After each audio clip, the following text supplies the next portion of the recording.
What's up, everybody? Welcome to another special edition of Class Action Live. I am here not with my brother, Richard Eric Jarvie. I want to throw him best wishes. He was a little under the weather. He was trying to see if he can get under control. He's not quite ready yet. It's a possibility he might pop on at some point. But he did say to go on without him. And luckily, I have two very lovely ladies who I'm a little bit used working with. I've worked with them few times here and there. First off, to my right, I did it again. Damn it, that way. That way. My work wife on Chilled Action, which you know her very well, Miss Danny Joy. How are you doing? Hello, I'm doing well. Thank you, Paul. Thank you for having me on. I'm so excited to have you on. It's good to have your support. I'm excited. And beneath us is she also works on Chilled Action with us and Called Action Live and everything else, and she does her own thing here and there. She's a wonderful, and Danny does her own thing too. But we're all doing our own thing as well. But we're all here together. We're very busy people. So actually, yes, this is basically a C2A takeover of Class Action, pretty much. It's happened. It's happened. Miss Kelsey Kins, how are you doing tonight? I'm doing good. I'm excited to rate some movies and make you very mad at me. It's gonna be fun. Yeah, I'm a little worried about Jarvie. We're worried that Jarvie's not going to be here because he's sick. Now that not only because I want him to feel better, but now I'm a little worried about the hot takes from the females here that are going to take me out to the whooping shed, I guess. I'm the majority now. I know, it's just going to be scary. I mean, I did this as a rebuttal to the action guys, trying to make some corrections. I'm a little worried that the course corrections might go a little far for me. So we'll have to see what happens here. Of course, I'm talking about the action guys, Ben Bateman Andrew Ghai. This is their channel that I have a nice little slice of a home on, and I appreciate them. I salute them as always. Now, last Sunday, they did their own version of the action guys, and they ranked film franchises. Now, you guys watched the show, right? Yes, I did. What did you think about it? I don't think this is really a spoiler for how I'm going to rate things like that, but I have similar takes to Ben in a lot of ways. So there's certain things he said, I'm like, I can see that. And there are certain things he said I also kind of was like, what are you thinking? But I did tend to skew more opinion-wise with him than Guy, but they definitely were very wrong on certain franchises, and I want those corrected. They are very wrong in a lot of ways. In fact, I will say that I was not behind the scenes like I usually am for action guys. I was not producing. And if I was, I probably would have hopped on quite a few times. Quite a few times I would have hopped on and just said, what the fuck are you doing? What the? And I would have muted them. I would have changed their names. It would have been all over the place. In fact, that's why I did this stream. But Danny, first tell me your thoughts. So when it originally aired, I missed the first half of the ranking, so I had to go back and watch that, and I watched it, and some of the I got to watch the second half of the ranking, and I saw where some of the stuff was, and all I could think was, how did you guys get here? How did this list end up like this? And then I went and watched the playback, and I kind of understood some things and where they all went wrong. Where they went wrong. Very interesting way of putting that. They know I love them. We love them, but they're wrong. It's a great show. It was very interesting to listen to their takes on the franchises and where they ranked all of the franchises and their own feelings about them. So that was really interesting to me. And how on brand, Kelsey, that I also kind of swayed a little bit more towards Andrew Ghai's opinion for these. Makes sense. Imagine how that is. Imagine how that is. I will say that Jarvie and I had planned to do a regular show this week. We had a topic, and I think I'll say it because we probably will do it next week. We're going to do Palm Springs versus Groundhog Day, the two time loop movies. We figured but we don't do comedies very much on the show, so we'll do that. But once I saw that, I just had this itch to do it. And I was like, let's do this. I'm actually sad Jarvis ain't here because he was very excited about doing it as well. But I have, like I said, two people who definitely have some different movie knowledge than I do, possibly different likes and dislikes, and some hot takes and cold takes and wrong takes, and there's probably some right takes too. We'll see.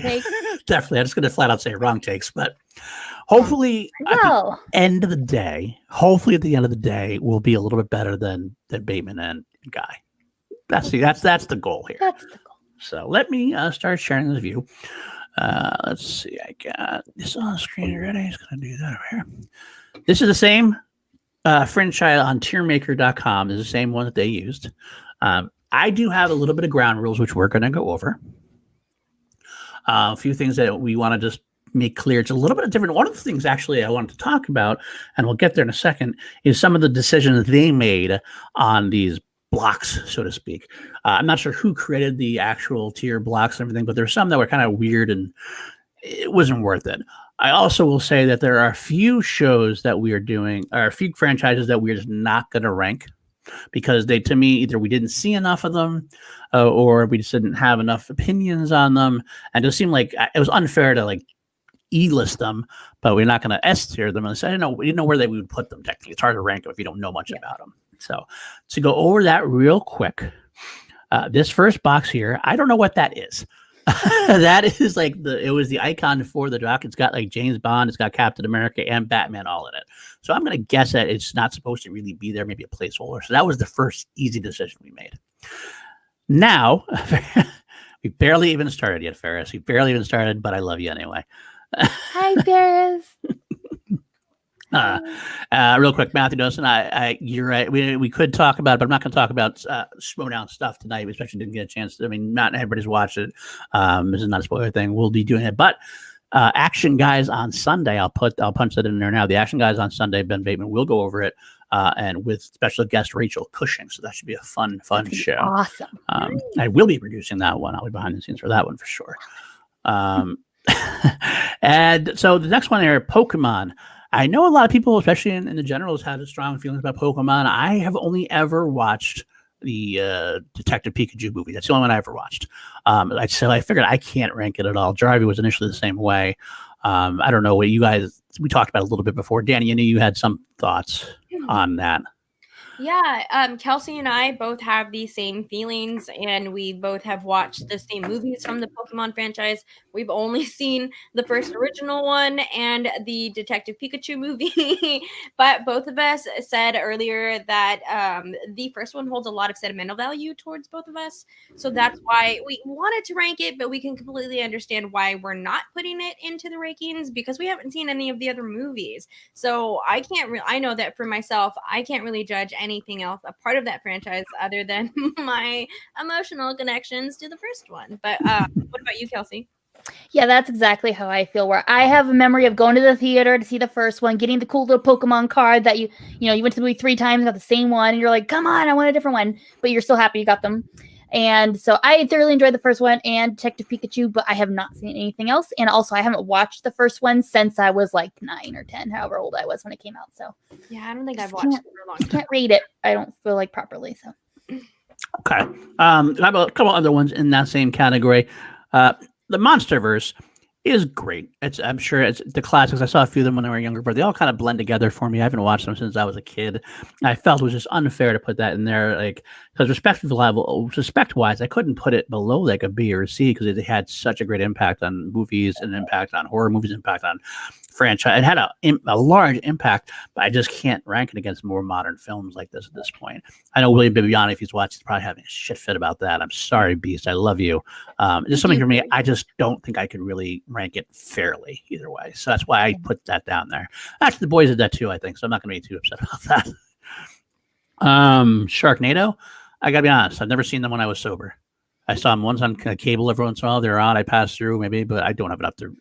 They'd probably be E tier anyway because at best they're a so bad they're good kind of thing. I mean, they're going for that, but I don't know. You guys have any thoughts on those at all? I haven't seen them. I've never seen a single one. Not my cup of tea. I'll be honest with you. Walt Disney, we all agreed that it's just kind of too broad of a category. It's like what's a Walt Disney franchise? Even Walt Disney Animation that's not a franchise. That's a studio. It's not really a kid. And that would almost be S tier because they've had so many good movies, but like it's not a franchise. So I agree. Also not a franchise. Avatar, not a franchise yet. It will be. In like 10 years, we can come back and rank it and go from there. Like James Cameron finishes his 5, 6, 7 sequels he's going to do, but right now it's one movie.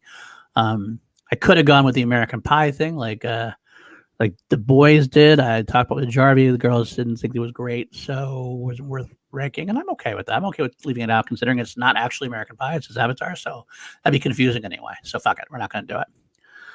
Finally, the last thing I think the boys should have done this. I don't care. Like Drew said something like the effect of, I remember correctly, Drew said that he did it this way because the tier maker people did it this way.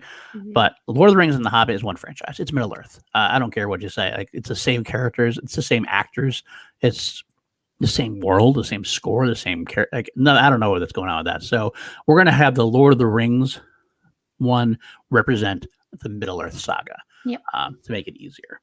Now, one thing one more thing I forgot about. I should talk about, because we have some more differences as far as segments went. We decided that the Batman movies, it's Christopher Nolan only. This is the Dark Knight trilogy. We're going to expand that to include the entire Batman outside of the DCEU Batman. So like Batman 66, the Burton films, and the Nolan films. That's the Batman franchise. I would actually include something in the DCEU, but we're going to have the DCEU as a franchise in its own. So it made sense for me to split them apart. And DC. Did that end up including Mask of the Phantasm? Was that decided? We can throw Mask of the Phantasm in as a theatrical related film. I did see it like once when it came out in a long time. I have to watch it again because I know it was good. I just don't remember very much. But that being said, also that DC box down there is going to be for DCEU. And finally, the Marvel Studios box they did as well. And just put that as the MCU. That's the franchise. Marvel Studios is too broad like a Disney. Same with DC Studios, too long. There's too many movies involved. So yeah, there we go. Let me add Blade to that. So yeah, they were pre-generated. I'm sure somebody made them, Dan. I bet you somebody made these franchises as like they put them in there as pre-generated by somebody made it that way. So who knows what they're thinking. There's no dialogue here that says, oh, we did this because of this. So we're just going to have to make our own and go from there. But, without further ado, I mean, some of the films actually had to cross off too, because there's only 1 and 2 films. Like the Finding Nemo is only 2 films. Not really a franchise, but we'll see what we can do. Go from there. But without further ado, let's just get started on it. If you guys are ready, then I am. I'm ready. I'm ready. Hopefully I still have a show after this is over. Let's just start. What gets canceled. This is why we'll do it. Instead of going through like randomly, I'm just going to go right down the line. It's right in order. Let's just do it in order. Let's start with The Godfather. Obviously, real quick, I'll say, obviously, it's just in order. S tier is top tier. That's legendary. A, B, C, D, E. Now, I'm going to say, I think the boys said 9 at most per tier. And I think I'm going to stick with that. We're trying to do as closely to them as possible. And that didn't seem like a problem we needed to fix. So I will pinch hit first. I'll make the first pitch rather. And I'm going to say Godfather to me initially. It's always easy to do initially because you can move it later on. I'm going to put it up in. I'm going to put up the A tiered first. Godfather and Godfather 2 are 2 of the greatest movies of all time. Godfather 3 is fine and probably suffers just because it's a sequel to 2 of the greatest films of all time. Like, it's not as bad as people say it is, I feel, but it's definitely not in the same caliber. But when you have them 2 movies like that at the beginning, I think you can't disrespect it by putting it any lower to start with at A. It might get knocked down comparatively, but at the beginning, I think you got to go A. What do you guys think? So I watched all 3 of those movies together for the first time. I was going through a weird Sofia Coppola phase when I was a young girl, and I knew that she was in the 3rd one, and of course, The Godfather is a classic movie. You cannot go about your life without ever hearing about those movies. So I actually watched all 3 of them in a row. I had the opportunity to do that. And I feel like I like 3 more than most people do, because I think it's fine. I think it's as good as the first 2. Absolutely not. But I do like 3. I didn't mind 3. I thought it was fine, but I get it. Like, looking back at it now, I get it. So I completely agree with you on the A tier. Okay, good. Kelsey? I have never seen The Godfather. Most of my knowledge of The Godfather comes from You've Got Mail. So I have no opinion, so I will trust you. Okay. All right. Let's see the chat has to say so far. You're saying B. All right. Might get their buck. I think if there are more films up there, I might see that. We'll have to see. But Godfather and high A, that's great. Mm-hmm. And I think that it's true. First two films could be S tier. And for Zeke, who's in the chat, there's a couple in there. Like they do a lot of things. I know, like the Ghost Rider movies, I believe, were partially Marvel Studios. Punisher, I believe, was Marvel Studios. Probably maybe Daredevil too. I'm not sure. A lot of those are, but it's just in case there's any doubt. That's why I want to make sure that just the MCU, just a clarification for us. Clarification. But I think those count or not. But all right, let's move along because we don't have all night. Should we go with the Marvel Studios right here? Marvel MCU? I mean, I'm going to go ahead and put this in S tier. Yep. No I don't think there's much to say about that at that point. My personal, I would put it in an A tier. I would actually put that behind The Godfather. That's just my personal opinion on it. I understand. I think that the MCU is great. I really truly do. Like, I love the MCU. It's wonderful. It's beautiful. I just did a rewatch of all of the movies, so I have a fresh opinion of them inside of my brain. But what was important, what I took away the most from that rewatch was you had to be there to really grasp how much those films impact you, because MCU was an event. For the 11 years that it was going on, it was an event. Like, those were everything that people went to, how everyone feels about it being an S tier. So there was a good maybe 7 of those 11 years where I was not watching MCU movies. That wasn't my event. It wasn't my event. So I don't have that much of like a thing with it, but I do really, really do love those movies and can understand why people put it in an S tier. But for me personally, I put it in an A tier. Okay, that's your opinion. I can take that for what it's worth. I will argue back to say, though, it's no other film franchise has ever had such a successful build of 10 years and 20 some odd movies. So that alone, definitely, individual films you can knock. Thor: Dark World's not that great a movie. Iron Man 2 is not a great movie. There's some movies in there that you can knock, and I can see why within the S tier we might knock it down a few pegs depending on how that goes. But the sheer ambition this franchise had, I can't knock it down to anything more than S tier. Kelsey, you're on that page? I'm definitely in that camp as well. Yes, there are some movies that aren't as good as the others, but there's a lot of movies in these franchises that the best of them is still worse to me than the worst of the MCU. And then you have Endgame and Infinity War, which I feel like can make up for all that just with what they did for film and cinema and fans and bringing comic book movies to life, things like that. So I can see it shifting within the S tier, but I can't have it not be in the S tier. Okay. Fair enough, and I will just because Zeke was just bringing that up again. It technically started in 1996, but they basically licensed films out for a while. As far as it might be, the MCU was really they started with the MCU as being really filmmakers but the studios itself technically started in 1996, which is why we're going the way we're going. And while I'm stopped, I also want to say if you want to throw in some Streamlabs, streamlabs.com/Action Industries, that will get you there. If you want to say something, I'm going to open that up now.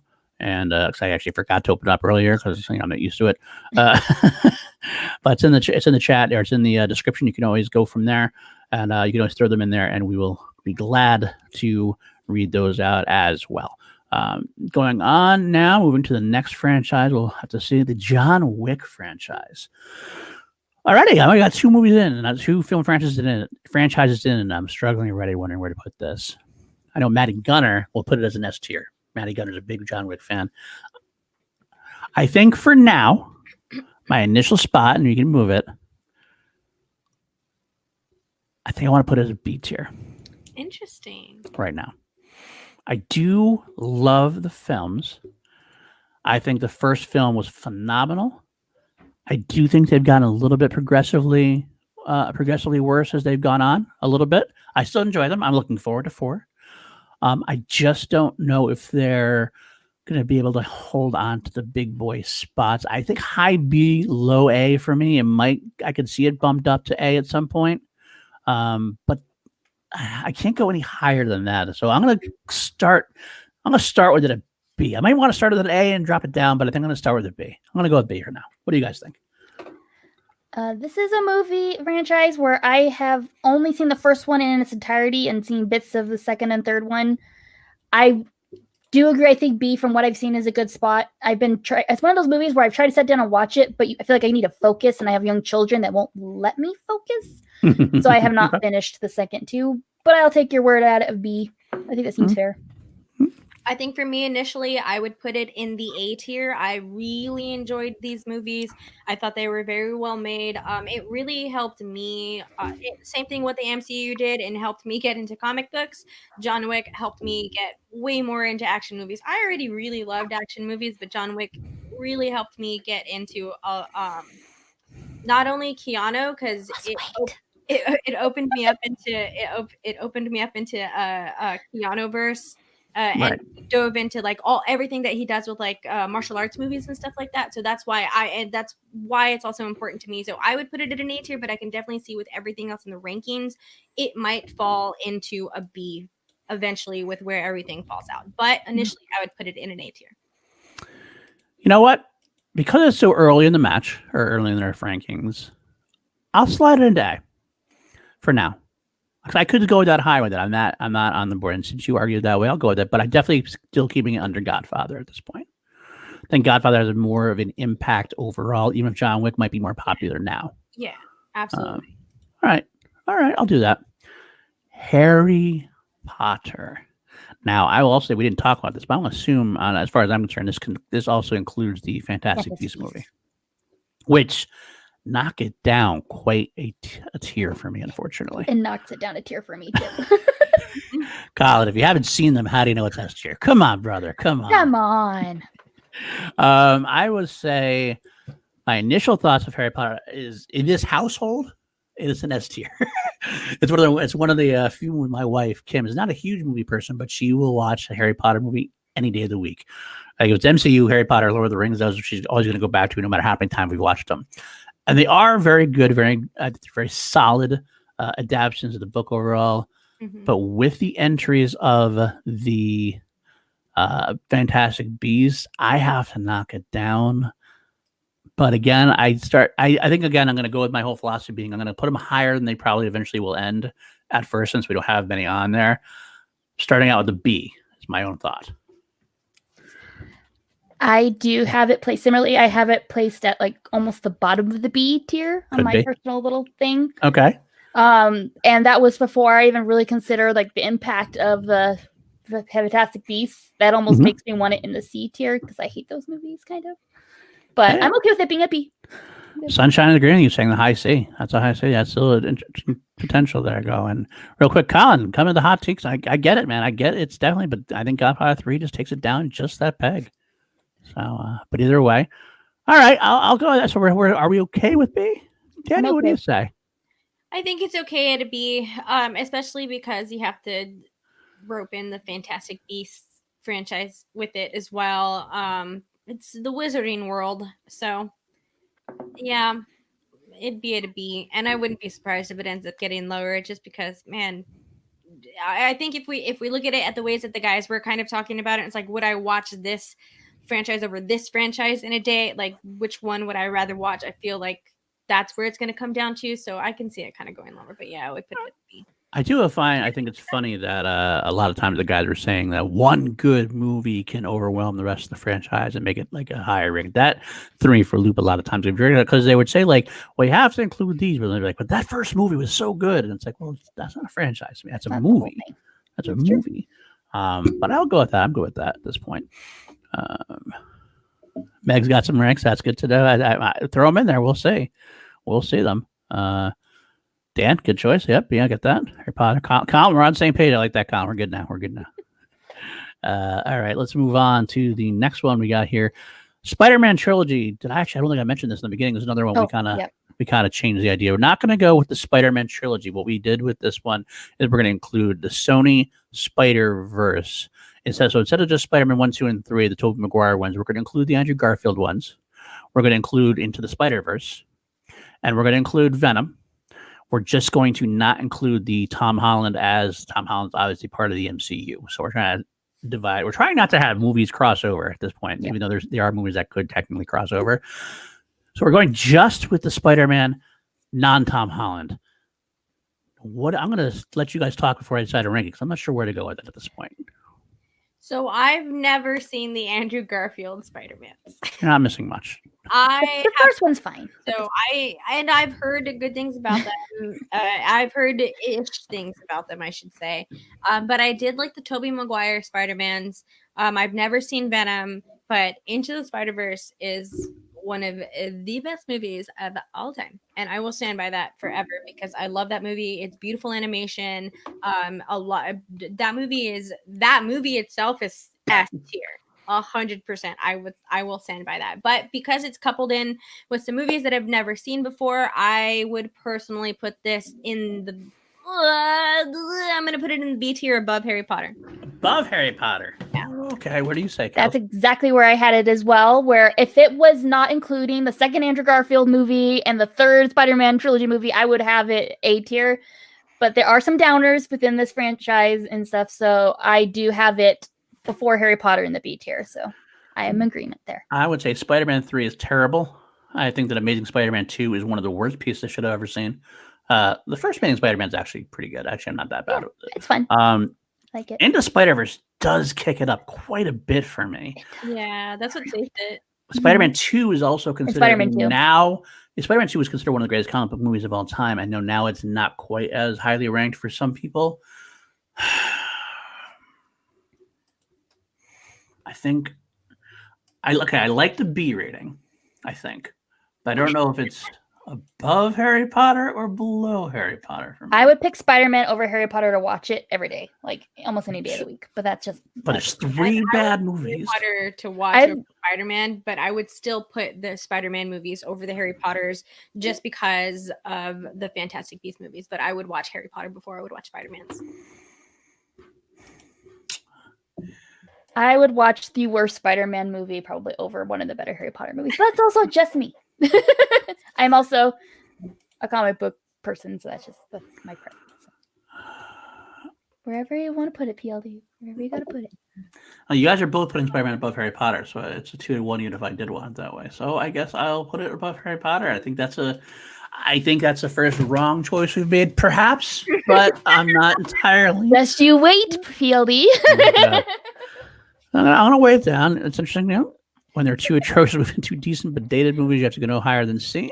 I don't know if dated is the right word. I think there's a difference between dated and it's a very slim difference between dated and of its time. I don't think it's very dated. It's not as modern as the Holland movies, obviously, but it's still very good to watch. I don't feel like it's dated when I watch it. Dan saying, that I get that too. I think that's that too, but I have a tough time leaving it there. I really do, but I will. I'm gonna leave it there at the show. I invited you guys on for a reason. I wish Drive was here, but we'll go away from that for now. Okay, Night at the Museum. This is hard for me to judge, and this is like the Bateman. It's a family saga, so it's not epic, but it's fun.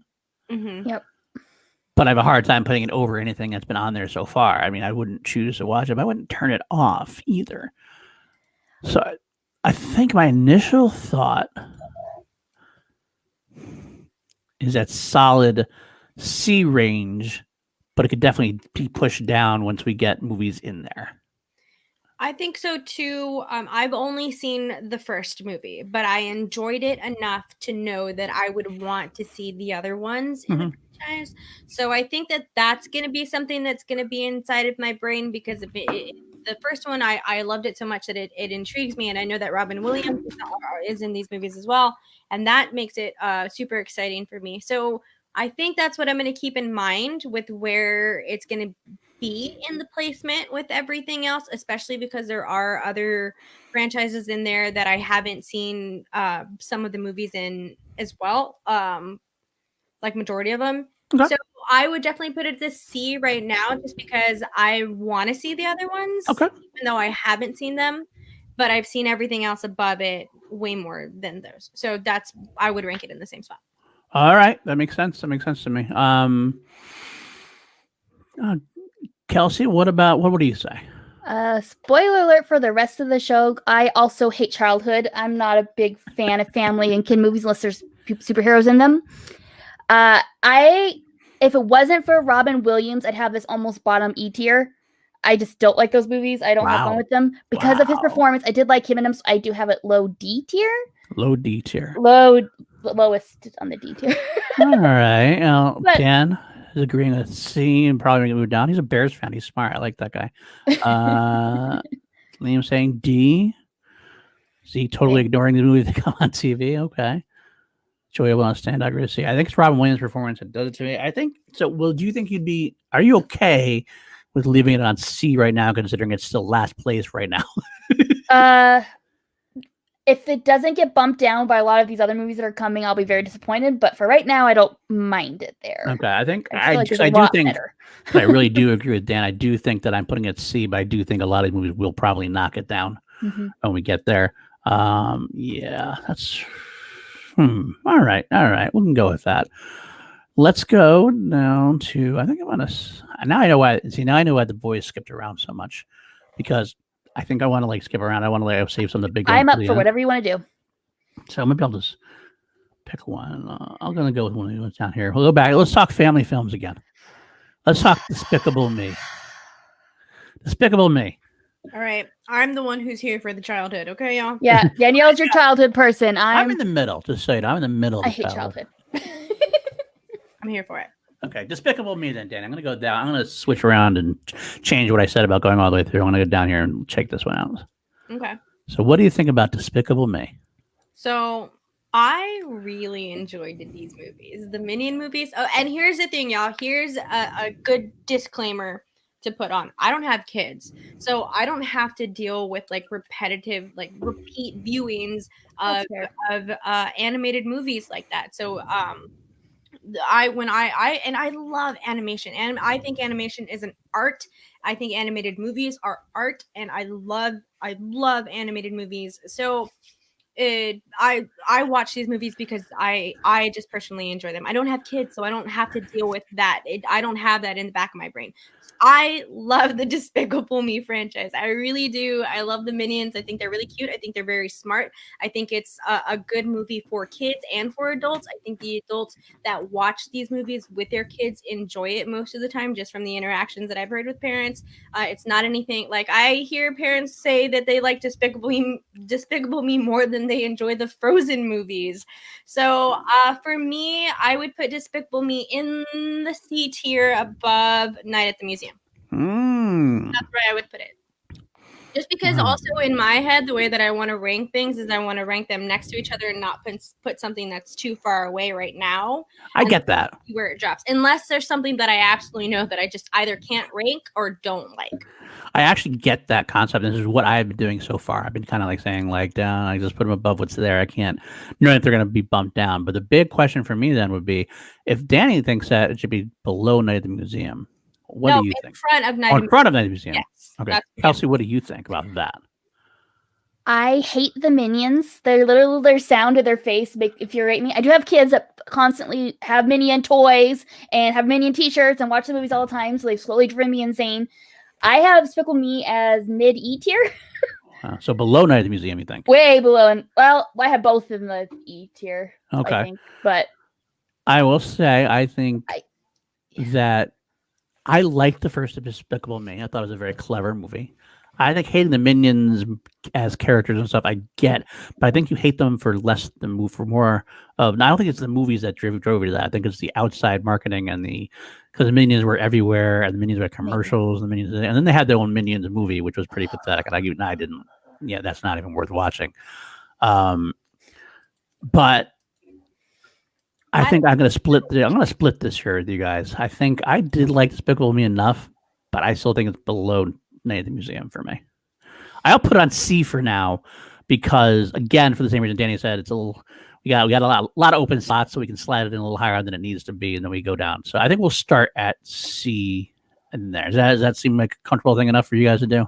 I bet if I would have watched the other Night at the Museum movies, I would put it higher than Despicable Me. Okay. That's just how I feel about it. I want to watch these movies. I have just never taken the time to watch these movies. But I think because of the types of movies that they are, even though they're both family films, I feel like Night at the Museum is more my type of family film than Despicable Me. I enjoyed those movies. I like them, but that's also going to be a movie that's going to fall down in the list easily. Okay.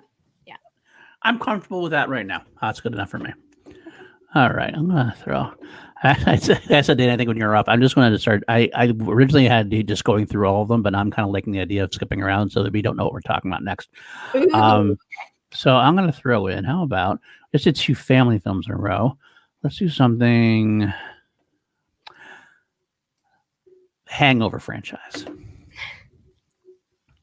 I'm very interested to hear your opinions on this because I know some people have said it's dated poorly a little bit, and that it's more of a men film than a women film. This is what I've heard arguments about, like a male franchise and a female franchise. Here's what I've heard. I don't know opinions about that. Yeah, let's not. That's why we're here. Franchises by gender. I'm not. I don't say that they are. I'm just saying that's what I've heard. That I'm kind of interested to hear that, to test that theory out, so to speak. So I want you guys to talk first about this one. My opinion on it is when the movies first came out, I was super into them. I liked them a lot. To me, they have like no rewatchability. I have no interest in returning to them at all compared to a lot of other movies. So I did have them. Let me see, low C-ish. Okay. Because they were very big when they came out. I did enjoy them a lot. It did make careers, like the guys were talking about. Like that's where I discovered Bradley Cooper, and that's how it did have a big impact on film, I believe, in a sense. But I don't feel like they've aged well, and I don't ever I'm gonna watch The Hangover. I'm in the mood for The Hangover. You know what I mean? Okay. I am in the exact same spot with Kelsey. Like The Hangover would be a movie that I would watch, like if it's on at the gym, like if it's just playing a background TV somewhere. Sure, I'll watch it. If like it's playing on a plane or something, sure, I'll watch it. But if I'm on Netflix and I'm going through it, I don't think that would be immediately something that I would go to, and especially with looking at where the list is right there. So I haven't ranked any of these ahead of time, so I don't have like a pre-made list of them. So if I'm ranking Hangover with what we have on the board right now, then I'm just to keep with my theory of putting things next to each other until they fall out of it, then I would put it at the back of the C tier behind Despicable Me. Like the Hangover franchise would be the last of everything that we have on here that we would go to. Like I would rather watch any of those movies and any of those franchises over like The Hangover. Interesting. Well, Kelsey, you say you had where you had it on the tier. Where would you put it now? Like, if you have to put it like somewhere now. If I had to put it somewhere, it would be on C tier before Night at the Museum. So you're thinking here. That would be just compared to where things are, it would be there, but. And that's Danny thinking here. Okay. Now, I loved the first Hangover. I'm not going to lie. I'm so sorry to interrupt you, Paul, but I do want to say something really quickly to touch on the point of whether like it's a movie that's made for men versus a movie that's made for women. That has nothing to do with where this movie ranks for me. I enjoy the movies when I watch them. They're funny movies. They really, truly are. Ed Helms is so fucking funny in these movies. I love Bradley Cooper in these movies. And the story is an interesting way that it turns.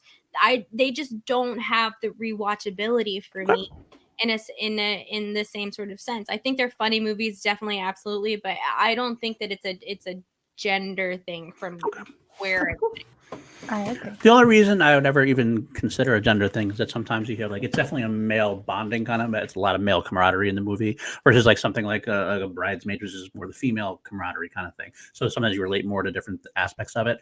I don't know necessarily. I mean, I like Bridesmaids too, so I mean, it definitely doesn't always work that way, but I get why some people would think one way versus the other.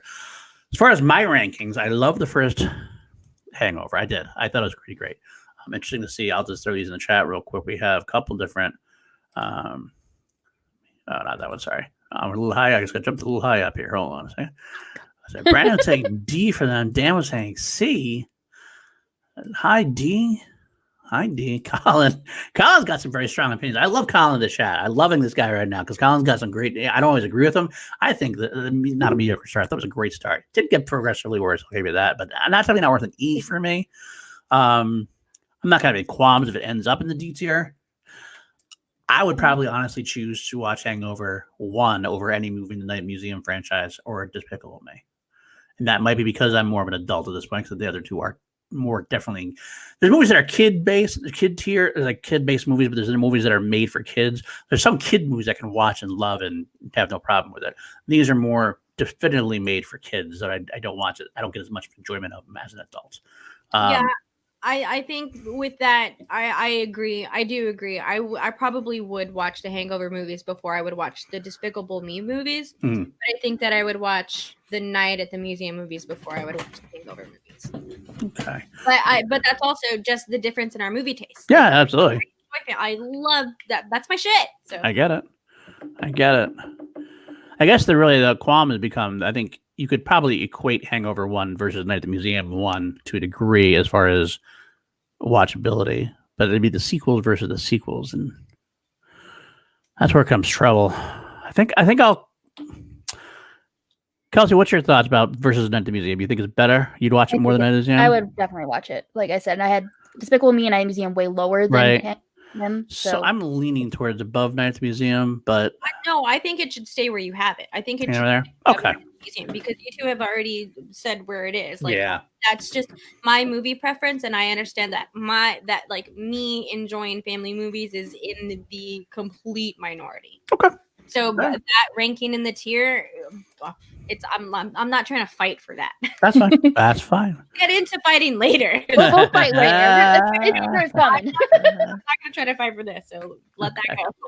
Keep going. All right. How about Godzilla? Now, I will start with this. Now, the Godzilla movies, this is actually pretty funny. A quick story is that, for those in the chat who don't know, I'm adopted, and I've recently been on a discovery finding my family members. And I recently discovered my half brother, and I met him for the first time a month ago. And we're so much alike. He loves movies. He actually used to watch the movie Trivia Schmodown, so I try to get him back into Schmodown. But he likes Godzilla like I like Star Wars. So if he ever watches this and I rank it lower than for him, it's like an S tier. That's how much it is to me. But with that being said, I am not my brother. I like the ones I've seen. I haven't watched a lot of the older ones, but I will argue, this is one of those few times I will argue, even though I haven't seen a lot of the older ones, or it's been way too long since they all blend together for me. They made a great impact on cinema, kind of much the way the MonsterVerse did. But we have more newer movies to watch. I did like the 2014 one. I did like last year's King of Monsters. I do excited about Godzilla versus Kong. I kind of enjoyed them both. So with the impact, I think I have to put this on C. Now, where on C, I don't know. I don't know where on C, but I don't know. Maybe even a low B. But I'm going to let you guys talk it out first. I've only seen one Godzilla movie. Okay. So, Danny, okay. Go ahead. I'm just gonna say this is S tier for me. Really? Yeah. The Godzilla movies, I have been watching the Godzilla movies since I was a teeny tiny baby, y'all. So this is an interesting part in the tier ranking that we're talking about, because the Godzilla movies for me, regardless of how anyone feels about the older movies, they have a huge sentimental value for me. I can remember, like, so this curtain that's right here, y'all, this is my grandpa's room. Like, this is the room that I'm staying at my mom's house. This was my grandfather's room that he was in before he passed. I can remember being the tiniest person sitting right there in this exact room watching the Godzilla movies. Those mean so much to me. I like those. I'm ready to cry now. Way to go, Paul. You made 44 minutes. You made 45 minutes, so that's pretty impressive. 45 minutes in. Here we go. Congratulations. But Godzilla is definitely an S tier for me. I will watch every single Godzilla movie that ever comes out, and I will enjoy it. The Matthew Broderick Godzilla was good. That's the only one I've seen. That soundtrack was so good. Like, oh my gosh. And then that introduced me to the Wallflowers, all of that stuff. Anyways, it's an S tier for me. So for you putting it where it is right now is just really hurting my feelings. I'm not putting it there yet. I'm just kind of putting it there as a placeholder. I'm still talking about it. For me, Godzilla is an S tier just because of Okay. the sentimental value that I have for it. If I were to compromise for anything, then I would want to at least put it in an A tier because those movies were very, even the older movies are great movies. They really are good movies, and they have a very big cinematic presence throughout. I agree. And just like the whole monster movies and everything that it comes from and the history with it. So I do think that it's an important franchise to be talked about in film. And I do think that it's an important franchise overall for me. So I would argue that it at least has to be in an A tier. I will say Colin actually says it good for me. I knew I liked this kid. The original Japanese films are great. I like the last American iterations, but most are okay. B for culture, C for quality. I get that argument, and I could see it going as high as a B tier for me, especially for culture. I do like a lot what I've seen. I can't go as high as an A. I can't do it. I just can't do A. I get it. And I get why it's an S tier for you. I get my brother is trying to convince me to do a Godzilla watch along. He bought me a Godzilla toy. I get it, and I'm gonna do it. I'm actually gonna do a Godzilla watch along at some point with him. But I can't at this point, in good faith, put it in the A rating or anything else.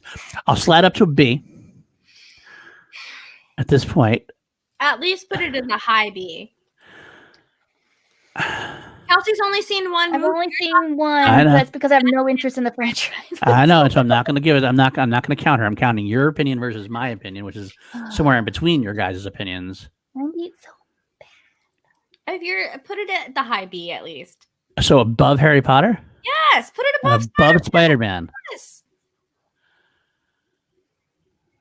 So rude. The funny thing is, Harry Potter for me is like Godzilla, because like I said, in my house we watch it all the time, and I have an affiliation for that, and it's a family thing. So that's another reason why I'm a little high on the Harry Potter versus Godzilla.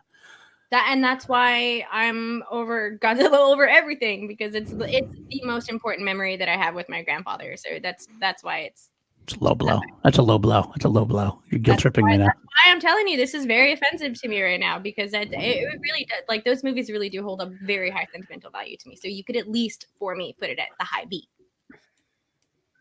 I'm going to use this argument later. There you go. So Kelsey agrees. All right. If this is a valid argument, I'm using it later. All right. I will put. Fine. I got to move on. I'm going to put it a high B. I might switch this around later. We'll find out. But yeah, but I like to point out you're actually convincing people in the chat. Big deal with me and my dad, but okay. Just put it on the B. You know who he is, Ferris. You know who he is. He's actually got intelligent opinions. That's fine. I get it. All right, let's move on before I change my mind.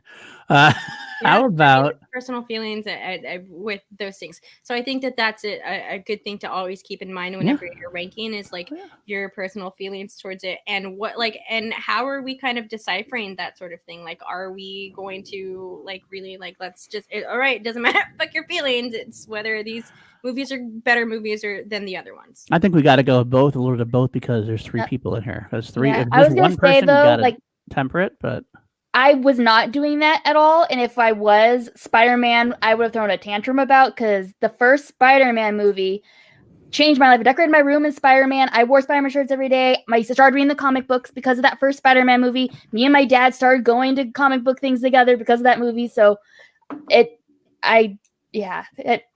hard at being behind Godzilla, but it's fine.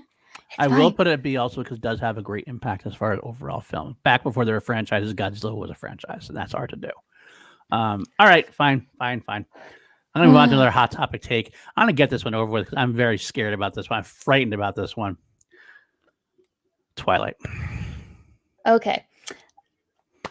I'm interested to hear Danielle's opinions. Real quick, before you guys go in there, I didn't just put that up there for a reason. I put it up there. That's where I'm putting it for my own personal take. But go ahead. Convince me otherwise. I was very big into these when they came out. I was the target audience. I was 17, 18, 19, stuff like that. I got engaged to my ex-husband after watching New Moon that day. I have a lot of sentimental value, even though things didn't work out. A lot of sentimental value to Twilight. That should tell you something. Now my daughter loves Twilight. She has a Team Edward shirt. She's trying to read the books. She watches the movies constantly. It's been like a bonding thing. I have it as low C tier, but a lot of that is because of memories, emotions. I went to all the midnight book releases, all the midnight showings of the movies. I worked a Hot Topic when it came out, the first one, so like I got to sell all the merch and things. Like I don't know, it just So we're ranking the movies. We're not ranking the books. And I think for me that's what's the most important part about this idea, because fun story I can tell about the Twilight book series. That's the like my dad didn't graduate from high school, grew up very poor, didn't graduate from high school. The only books that he's ever read were the Twilight books. So, but he could read them because Stephanie Meyer is a terrible writer and writes for teenagers, and I have a big problem with the books anyways, but I'm just a couple of years older than Kelsey. I'm around the same. I would say that I'm in the same age group as Kelsey. We're pretty close. Twilight did not hit me the same way. It didn't. I did not. I thought they were fine. It just wasn't anything that I just kind of wasn't into it. But I do believe that it's because of my feelings for the books also. So I think that might have played a little bit into it. But overall, if I'm thinking about like the movies and how everyone was hyped on them, and I still watched every single one of them in theaters. Don't get me wrong. I still watched them. I would put it exactly where Kelsey puts it. Like where I would agree that like because yeah. But it's also one that would fall for me, but just because I know of I gotta say it, man, like it was a tiny bit of a cultural impact, because it allowed YA novels to also have this really big resurgence. Like Twilight did that. Yes, Twilight did that. Yes, Twilight did that for the book universe. Like for a lot of it gave a lot of people, younger audiences, that sort of thing. So it's got an impact to it. So I have to just kind of fall in line with someone who I know that has a bigger emotional attachment to it, and I fucking love vampires. So I gotta just follow Kelsey with it. So you were saying low C, below everything else. Yeah. Below everything else. Yeah, with what's on there, I'm okay with putting it with behind everything else. All right, guys in the chat, Danny and Kelsey, just don't listen to this, guys. I'm gonna put it at a low C right now, and I'll work its way down when I add other things to the list. So don't worry. I think it will too. I agree. I think it will. I think it'll go to D. If it goes below D, I'll probably be very mad. But I'm okay with it falling to D. I'm gonna make sure it falls to E. I just don't want to fight them anymore now. So if we're gonna say low C, but by the end we'll have it by E. There are worse things on this list, and you will hear about them when we get to that. All right. I'm gonna agree to it for now, but this is not us correcting Ben and Drew. This is actually Ben and Drew had it lower, so I think we're actually failing at our task. But I'll let it go for now. All right, let's move on. Tell us something that's more universally loved. Toy Story. Well, I can go first. I have that as S tier. I feel like it is almost perfect. Even though I'm not a big, this is showing something. I'm not a big kid movie animation person unless it's got superheroes in it. And I will, if you put Toy Story on, I'm gonna sit and watch it. Like no matter what. It's like, oh, Toy Story's on, I'm gonna sit and watch it. So it is to me almost perfect. So Okay. Danny, what do you think about Toy Story? Absolutely the exact same thing. I love all four of those movies. I think all four of them are great. Even if I wanted to cheat and add the shorts to it. If anyone has Disney Plus and you haven't watched the Pixar shorts, watch the Pixar shorts. Those are all great. But like even the Toy Story ones are a lot of fun. The little spin-off shorts that they have are so much fun for that Toy Story universe. So I think that's also why it kind of enhances that as well, because it's such a fun experience. Because I don't think that there are a lot of like the main actors that do. I think there's just like a couple of them that don't do it, but they have really close voice actors for it. So they're so good. So Toy Story has to be on the S tier for me. In my personal rank, I think that it would be behind Godzilla at the S tier. Okay, but how about the MCU? The MCU is still in the A tier for me. I'm saying as we are having right now, not like in your own personal thing. Toy Story would be above MCU. Okay. I would have it behind. behind MCU. Yeah. Okay, I will say, I'm looking at some of the chat here before I make my arguments. S tier, hands down. Brandon Buck saying B. That's a low rating. Wow. A, I get that. JJ Winter is on the Twilight train with you guys, I guess. Thank you. Thank you. Here, A, I can understand A.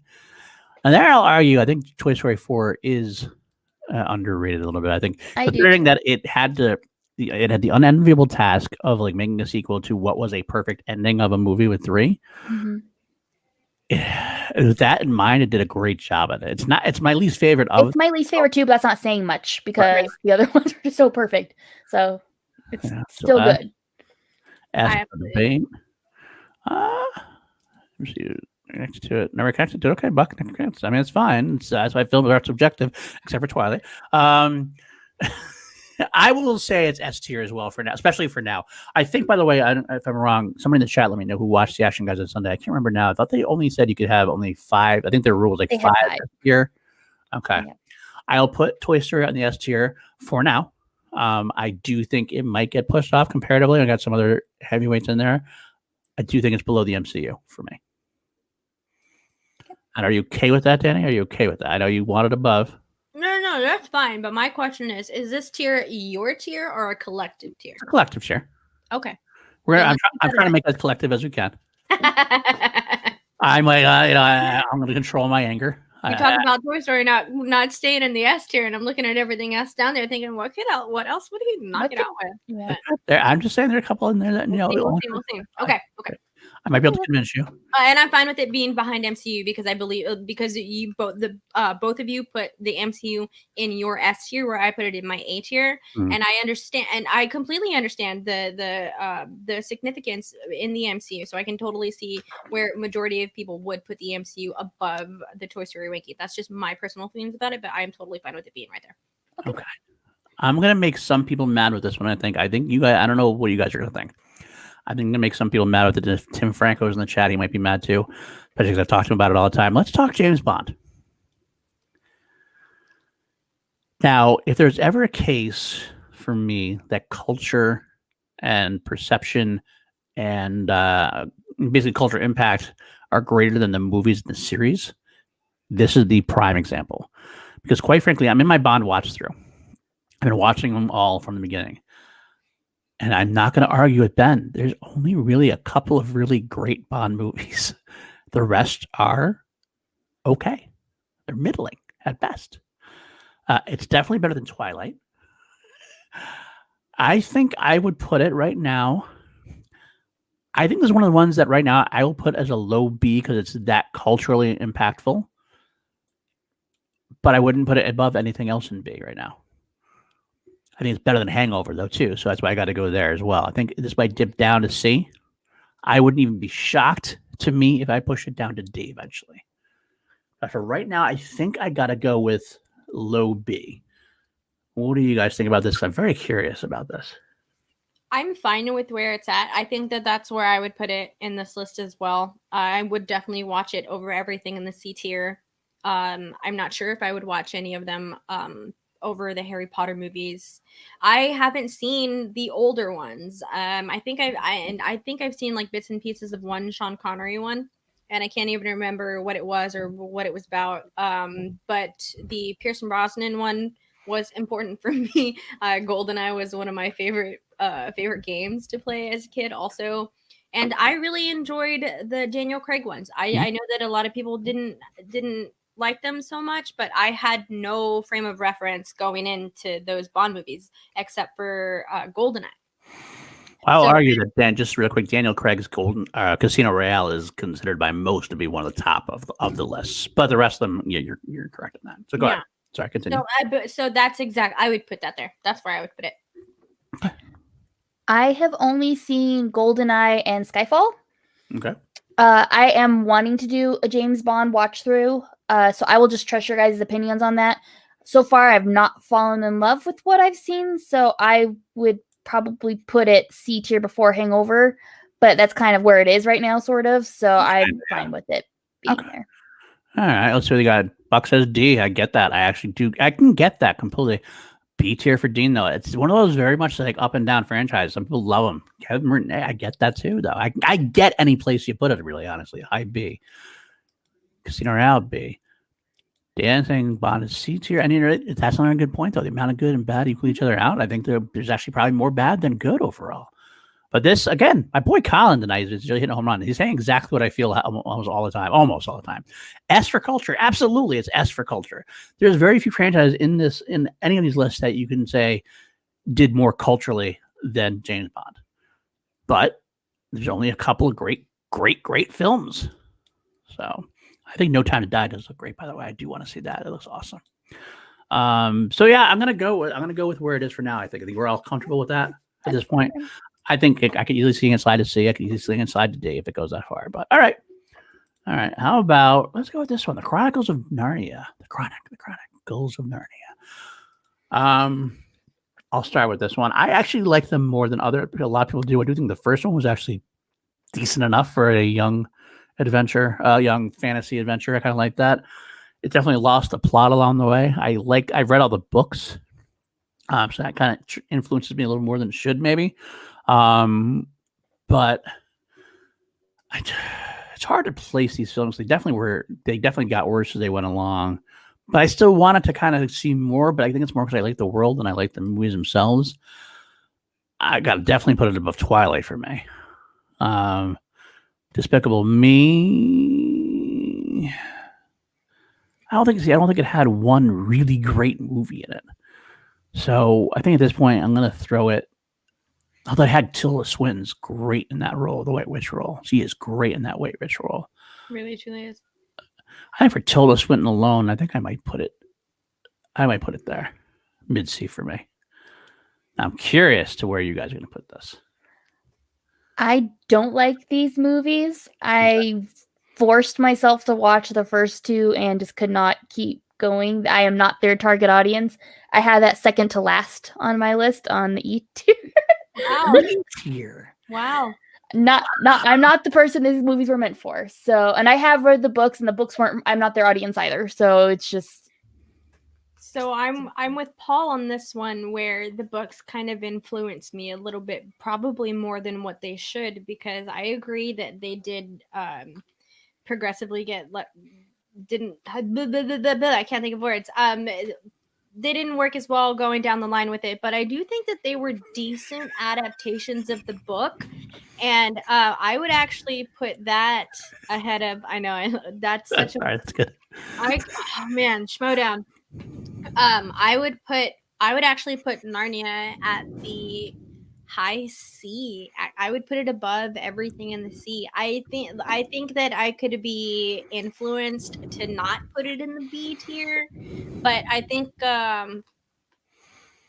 just because those movies were for me and the books were for me. That was one of the first book series that I ever read when I was a kid, so that's why it's important to me, and that's why it influences my decision with the movies as well. But I think just for sake of where everything else is and where I think I know the list is going to go, and with how I feel like y'all would feel with the list, I'm fine with it being wherever you all put it on the C tier right now, just because that's I don't want to put it anything lower than it, because I imagine that it is going to go lower, but I'm fine with it being on the C tier. Behind Twilight. But me personally, I would put it at the very top of the C tier. So I guess we'll split the difference then, because Kelsey wanted below Twilight, Danny wanted at above Hangover. So I think I'll split it right in the middle there between Night Museum and Despicable Me. I think it's right in the middle there for me. I think that's a pretty good place then for it. Okay. I feel good like argument, Kelsey. Good passionate argument. We can like swap things We around. can shuffle things. Yeah, we could. Once we get done with everything, we can play that game. Good. All right. Fine. I'm glad I got that done. It's not as bad as I thought. All right. Let us try The Mummy. Now, this is, I think, is it actually a decision we have to make? To make the decision, is it going to be the old Mummy movies or just like the Brendan Fraser plus the Tom Cruise one?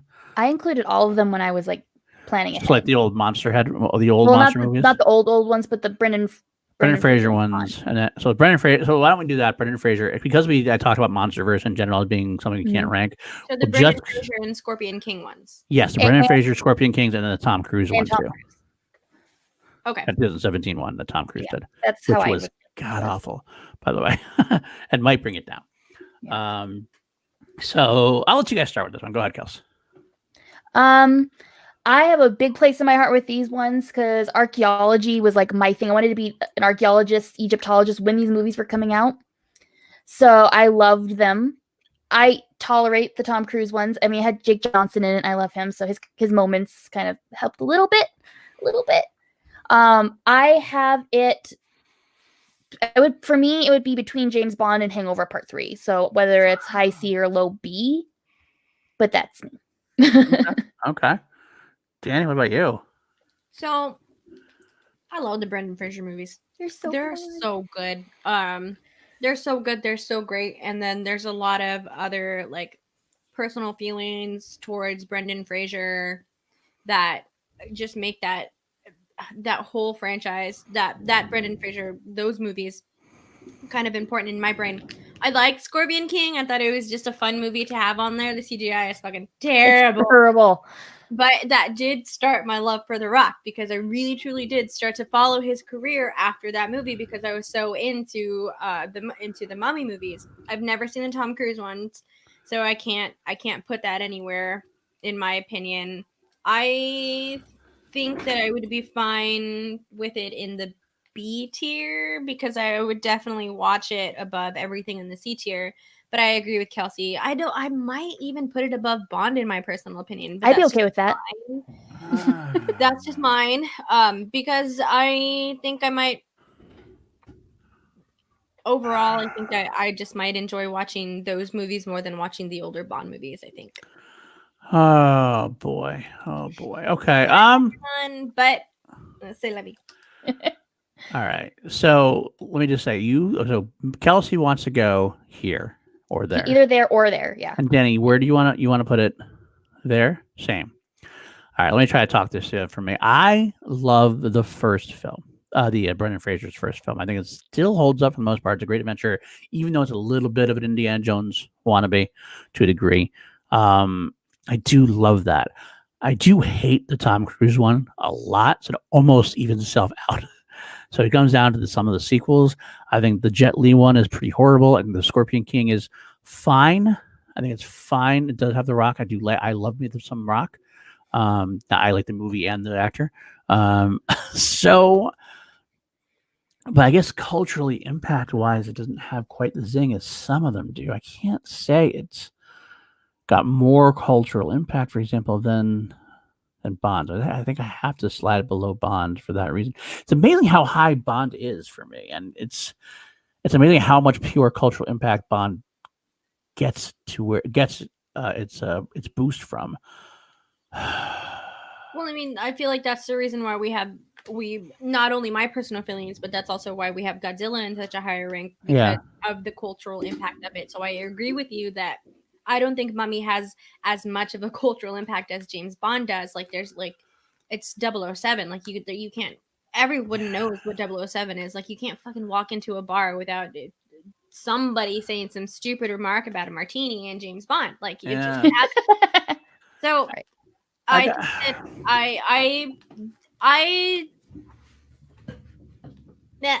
That's my opinion. Okay. I'm trying to talk myself around. I do think the Mummy one, original Mummy, is great, but unfortunately, culturally speaking, it's not it's forgettable overall. Like they had the first film, which is fine. The rest of the sequels, the only thing notable about the rest of the sequels is The Rock being in the second one, and that's far from The Rock's greatest role. He's actually barely really in it, to be honest with you. So I don't think it's much more impact. He would have been in another movie, and he would have been an action star or whatever, regardless. I'm going to say this is below on the strength of the first film alone. I would put it above Night at the Museum, but below Hangover. Interesting. I hate the Tom Cruise movie so much. I hate it so much. I love TC Legend, but I hate that film so much. I feel like also I just want to touch on what Kelsey said about the mummy. Also, like the archaeologically, I can't speak. What Kelsey said earlier about it, I definitely agree with that too, because that was always something. Kelsey has a much closer personal tie to it than I do, but that was always something that I was very interested in as a kid, and I think what also drew me very much to that movie, even though it is very much seen as an Indiana Jones ripoff, but I love Indiana Jones also, so why wouldn't I like this movie that executed it? I think pretty well. So, Yep. Yeah. I do. That's why I just feel like I would put it higher than The Hangover. I think. I would agree, but Paul's got the clicker. All right, I'll do it. I'll do it for now. We I'll do won it for now. something. I'll do it for now. I'll do it for Rachel now. Weisz, like, oh, she's a badass, man. Just Like, for her alone. yeah, Oh. she made me want to be a badass. Like, I love Evie She's in those. badass in that So movie. good, man. I'm saying the only reason I hesitate is I kind of argued against Ben and Drew being. They said they would do that. They would be, oh, one good film can do this and boost things up. And I kind of feel like there's only one good film in this movie, in this franchise. But in my opinion, there's not. There's like the first. I think the first three Mummies. In my opinion, I enjoyed those movies very much. I enjoyed them too. liked the Scorpion King. I thought it was fine. Okay. It's just the Tom Cruise movie that I haven't seen. So that's the only way I can't judge it completely over anything, because I haven't seen the Tom Cruise. I agree. I think it's the worst of them, but there was things in that one I did like visually. I love Sophia Patella. I think she did a good job, like visually as the Mummy, things like that. So there are things from that movie I like. So it doesn't bring it down as much as I guess it does for you. All right. I'll leave it there for now.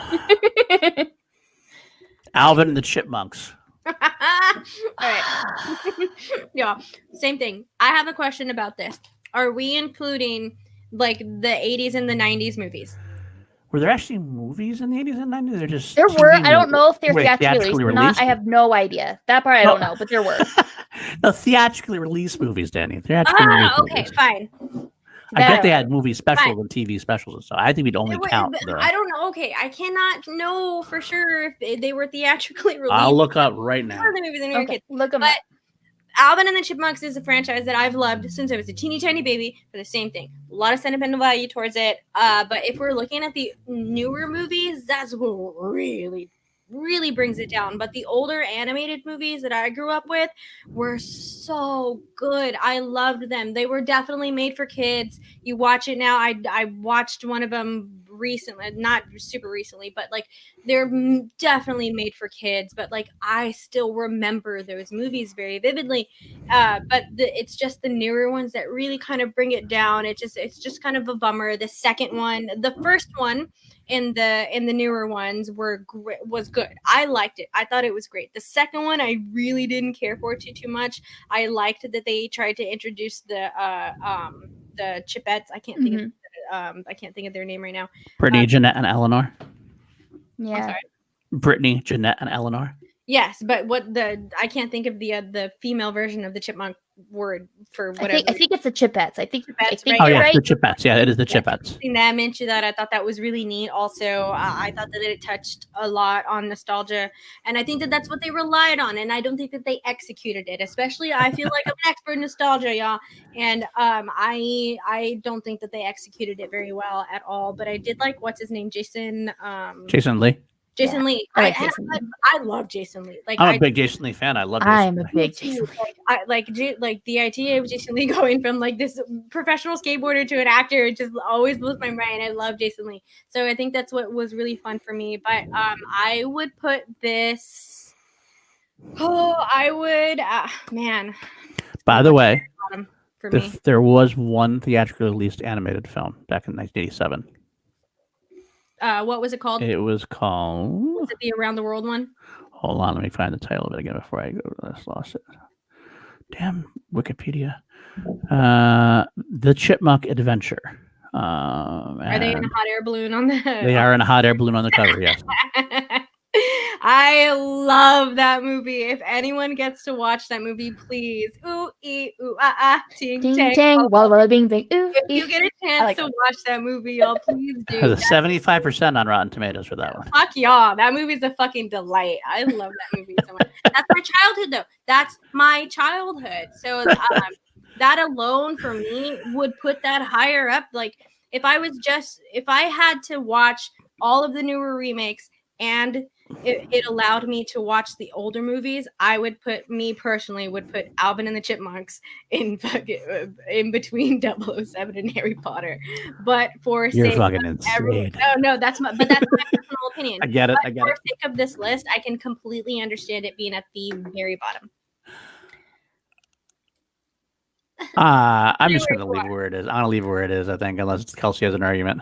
If it was just the digitally newer versions, I would say E absolutely. With that one animated one from I loved that movie too as a kid, and so that would up it to D to me, but I can't go higher than D. You know what? Because there's no D's or E's left, I'll let it go to D for now. I'll probably push it down, but I'll put it as D tier for now. I have a feeling this is going to go for E, but we'll find out at this point. We'll see. Look at that. Actually, love the first kid, still E. So, all right, makes sense. I get it. That's why I get it. Okay. All right. How about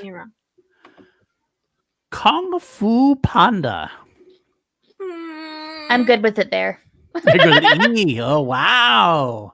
I hate childhood. I'm in the Ben Bateman camp where I really asked the wrong girl on here to buck Bateman, huh?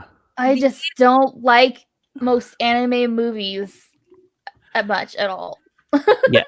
Yes, you do. You love all the fucking Batman I stuff. love DC animated stuff based on comic books, but just like Kung Fu Panda and Alvin and the Chipmunks and Despicable Me and stuff, I'm not their audience. I will say, I'm going to jump in before Danny says, I'm definitely saying it's higher than Alvin and the Chipmunks.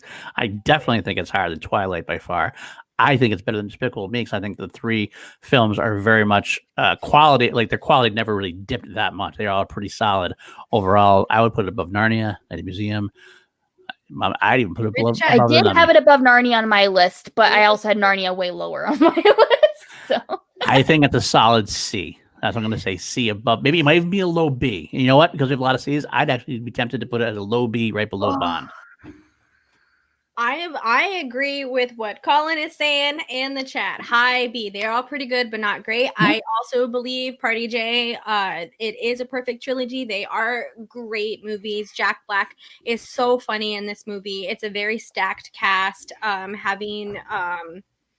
Golly, why is everyone slipping from my brain right now at the moment? Anyways, there's a lot of really fun moments. All of y'all know, or anyone that is familiar with anything that I've been on knows that I'm a big crier. I will cry at the drop of a hat. And there are plenty of really, really, really nice things inside of these movies that are great for kids that if you're an emotional adult will get to you because it resonates. It's about being a good person, and it's about finding what's important for you on the inside and learning to love yourself as a person. So or learning to love yourself for who you are and embrace your journey that it's on. I love the Kung Fu Panda movies. So this would be definitely in the B tier for me. I get if y'all want to put it, I will. That's fine as long as we can put it in the B tier. Okay, I'm fine. I think Dan and I got it both. I lost this list. This list has just gone bizarro. It's because I'm here. I can't put it above Bond. It's just culturally speaking at this point, or Harry Potter for same thing culturally speaking. But I can put it at a low B for now. I do like that. All right, let's move on before Kelsey has an aneurysm. Let's move on to. There's going to be a lot of them on there that we're all going to solidly agree with, though. Ice Age. Let's get another family movie out of the way just for Kelsey. Let's hit her while she's down. Ice Age. All right. I'm just going to throw it out there. Or I put it. Yep. Keep going. Keep going. You can keep going. You can go one more. No. That's fine. Yeah. Actually. No. Put it back. Yeah. Kelsey.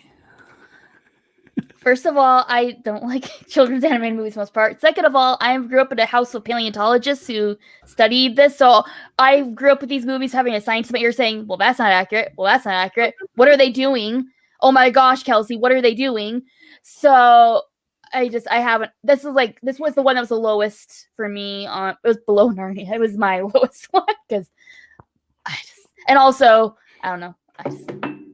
So It being above Alvin and the Chipmunks bothers me. I think it's fine if it goes lower because I can totally see anyone else watching all of those movies. I can definitely see it kind of being in the high D tier. I enjoyed those movies. I thought that they were fine, but they're kids movies. That's I look. I like animated movies, but I can definitely tell the difference between what's animated that's strictly made for kids and what's animated that adult animation and kid movies with adult themes that adults can enjoy in the theaters, whatever. But Ice Age is definitely a kids movie. They're all kids movies, I think. So I can see it being completely lower. I can see it being in the D tier above Alvin and the Chipmunks, actually. That low? Wow. Well, I'm going to say that it's definitively above Twilight. I like Ice Age actually better than Despicable Me, to be honest with you. And Narnia, I think it's gotten better than Narnia overall. Narnia has that one film, but afterwards it just didn't really do much for me. Night at the Museum. I feel like we can move now that I'm thinking about it and looking at the list, I feel like we can move Despicable Me to the D tier. Below Twilight? Yeah, just because I feel like there's the C tier is kind of getting stacked. And I think if we're moving anything down, we're moving Twilight down, because I got to tell you, Despicable Me 1 is much better than any film in Twilight Saga. I beg to differ. I don't think that's true. I really don't. As much as I do love the Despicable Me franchise, I don't think that one is better than all of them. But I can see, yeah. Oh, that's just hurting my soul. It's hurting my soul. I'm trying, guys. I'm trying. I feel good about that. Yeah. So I think that's fine right there. All right. All right. Move on to the next one. All right.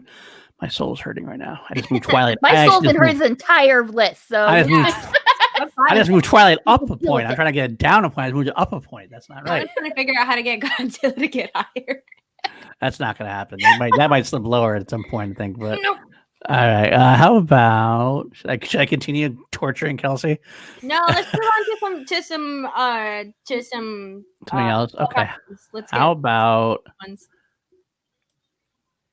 I'm gonna do this one. Nightmare on Elm Street.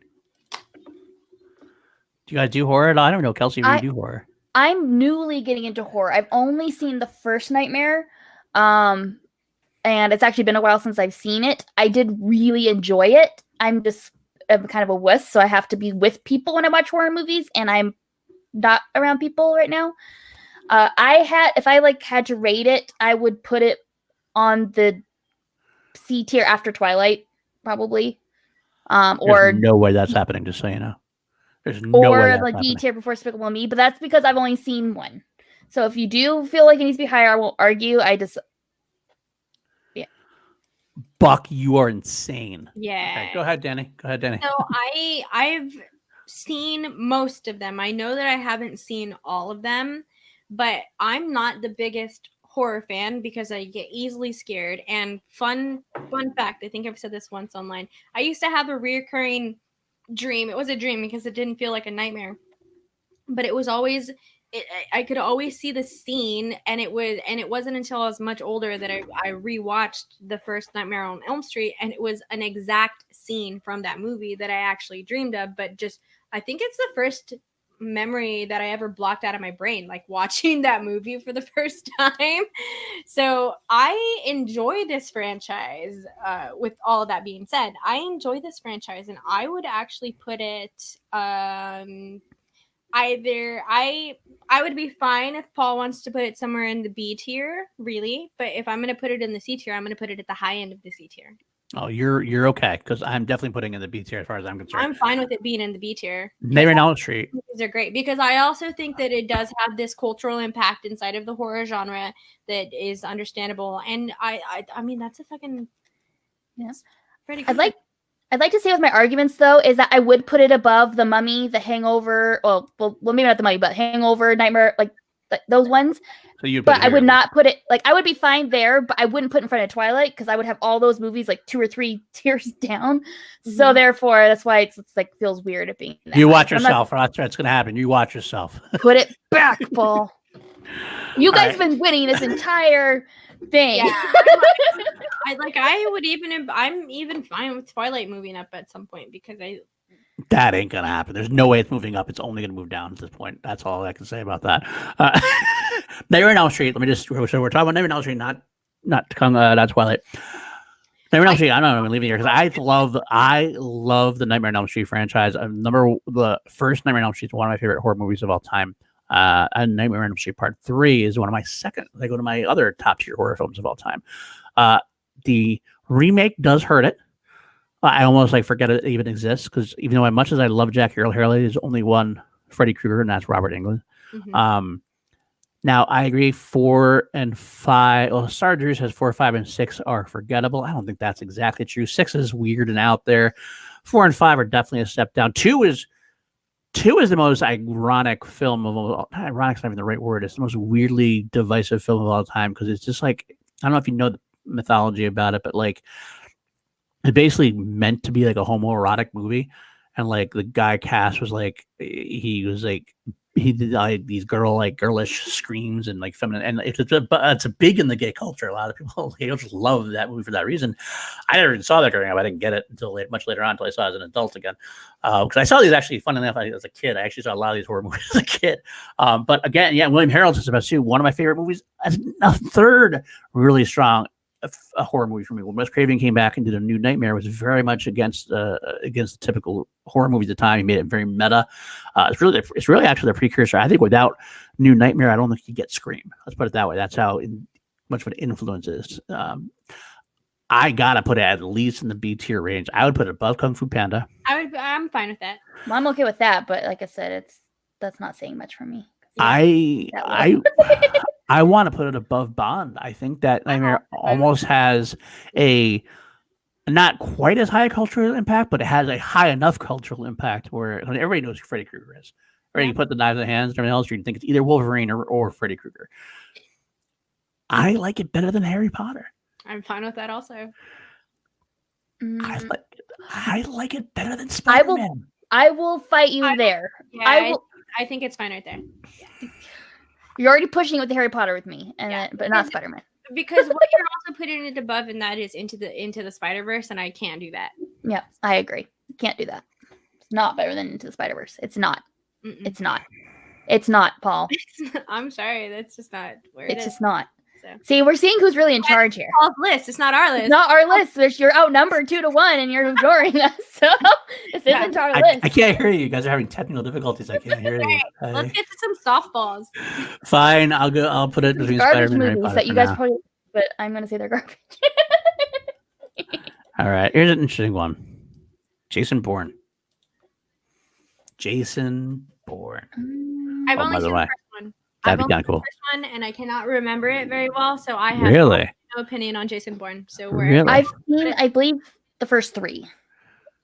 Those are really the only ones worth seeing. It's when they switched to Jeremy Renner. I think that's when I kind of stopped. So anything after that, I haven't watched. Or that. Well, there's just that one, and the only one above that is Jason Bourne when Damon came back for the 5th one. Yeah, so I haven't seen those 2. Spoiler alert. Yeah, they outvoted me. I get it. Where's Jarvie when I need him? Damn you, Jarvie, for not feeling good. I can't. It's so hard to go off of this list because it's just pure chaos to me. I have it, I guess, before The Mummy. I guess.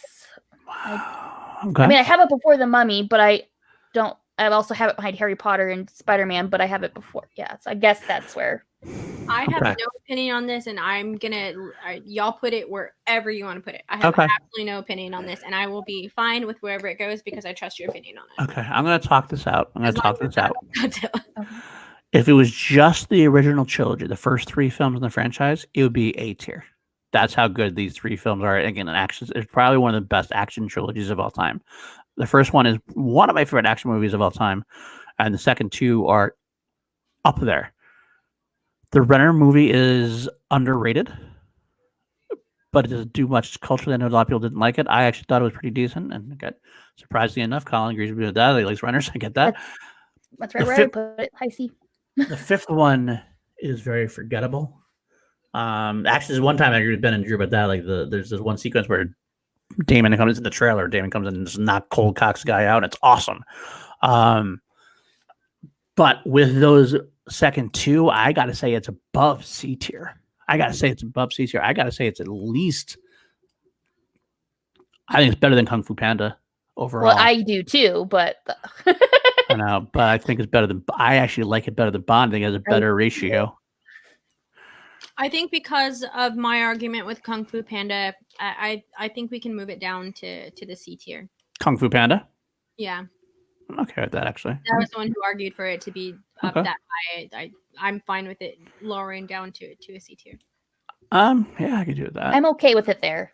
Okay. I have it on my C tier, but I do have it. I think I have it between those two movies. So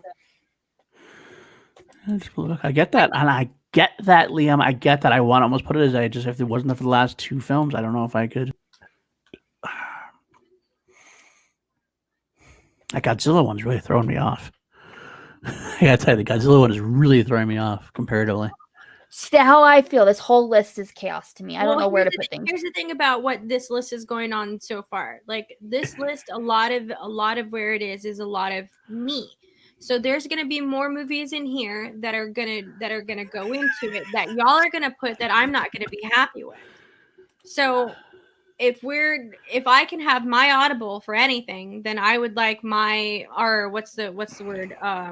Not audible, but like not veto either, because veto is not the right word, but like if there's going to be one movie that I can absolutely pick that I would request to be higher than where it should be, it's going to be the Godzilla franchise. Because I'm thinking Godzilla's got to be down a little bit further. I do. I just can't see it being above these at this point.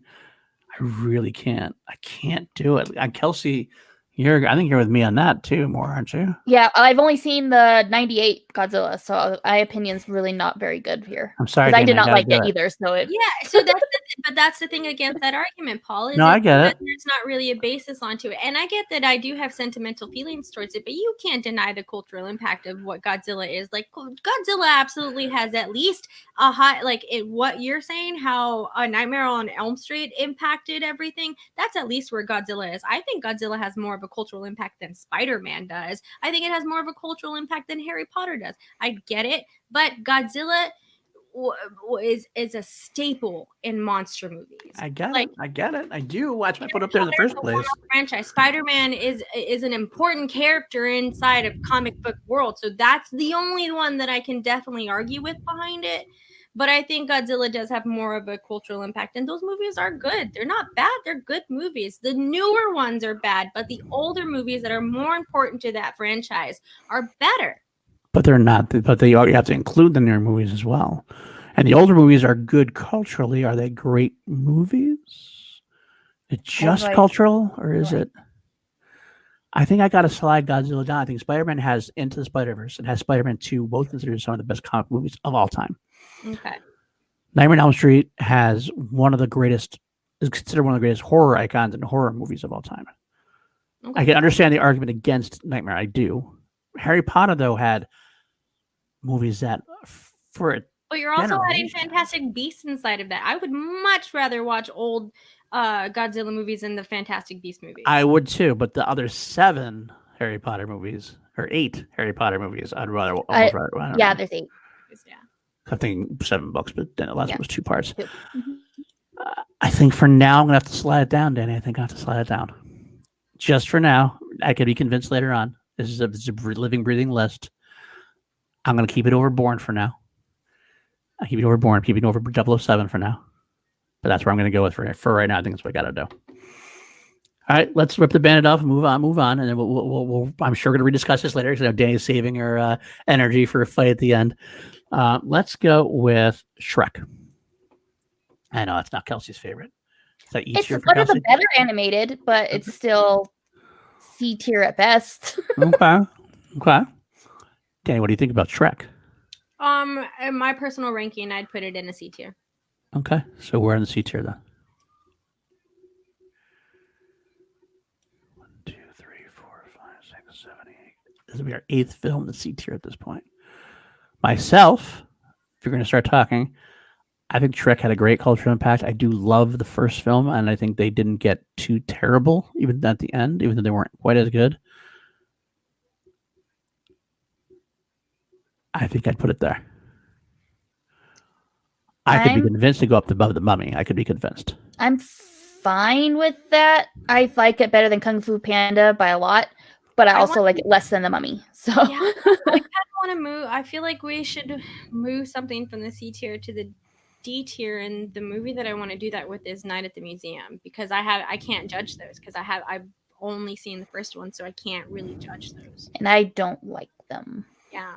So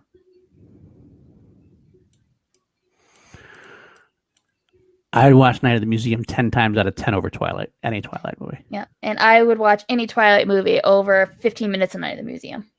So A $5 super chat from Party J. Thank you, Shrek 4 over Toy Story 4. I don't know if I'd go quite that far. I don't agree with that. I don't agree with that either. But yeah, none are bad. Big part of the childhood. High B or low A from Colin. Shrek being low A. And D Train, we did talk about, was the first one we put up there, and I gotta say 3 just knocked it down just enough because we're going to have 5 slots in the S tier. So I'll have to say we'll make to revisit that. That was the number 1A film, so or A saga. Oh God, I can't believe you're making me put Twilight over Night at the Museum. I hate you both. I hate you both. I like it better. Audible. None of you guys were 17-year-old girls when this movie put it. Audible. Not ready to get it. Well, then if I'm doing my Audible, I'm trying to decide if I want to save it for another one. I don't know. I want to die on this hill. I want to keep.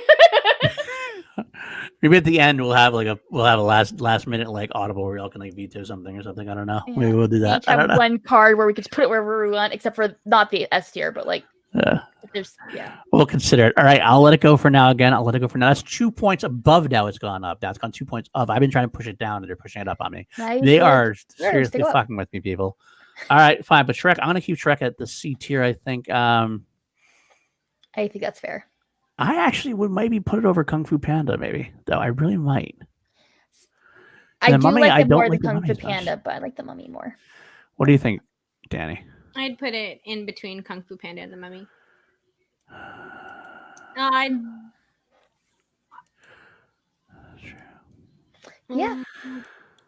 I mentioned this earlier. Sorry, Jarvie was under the weather. He didn't quite make it, unfortunately. And we tried to get him to come on, but he kind of didn't feel good. He didn't quite make it, so it's unfortunate. Yep. And so now PLD is stuck in chaos. I'm going to blame Jarvie.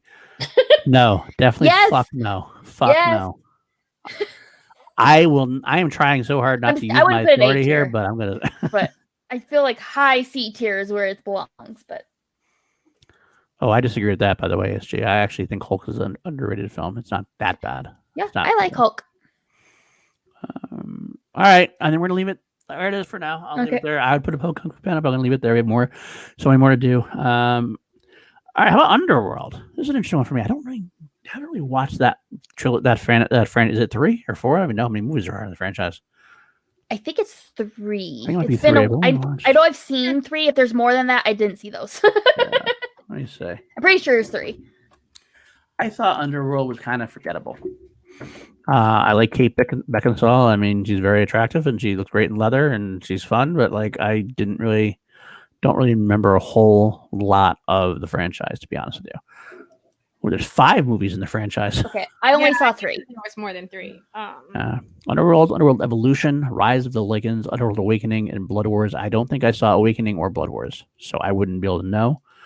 I'll leave it to you guys if you've seen more, but my initial gut instinct tells me it's D level franchise for me. I'm not a big fan. It's fine, but it's forgettable. That's kind of where I'm at. I would have it like 1 behind Twilight, so high D is fair for, and that's like where I would put it. Every conversation we have is going to be about Twilight. Because we're like, I'd still watch it more than I'd watch Twilight. Well, I like these movies. Okay. I like them. I like Twilight too. So 5 of them, but I like the idea. Wow, Maddie Gunner. I mean, if it's just on Kat Beckinsale's looks in that leather outfit, I'm not going to argue. But that's not what we're basing this on. All right. Not what we're voting this on, but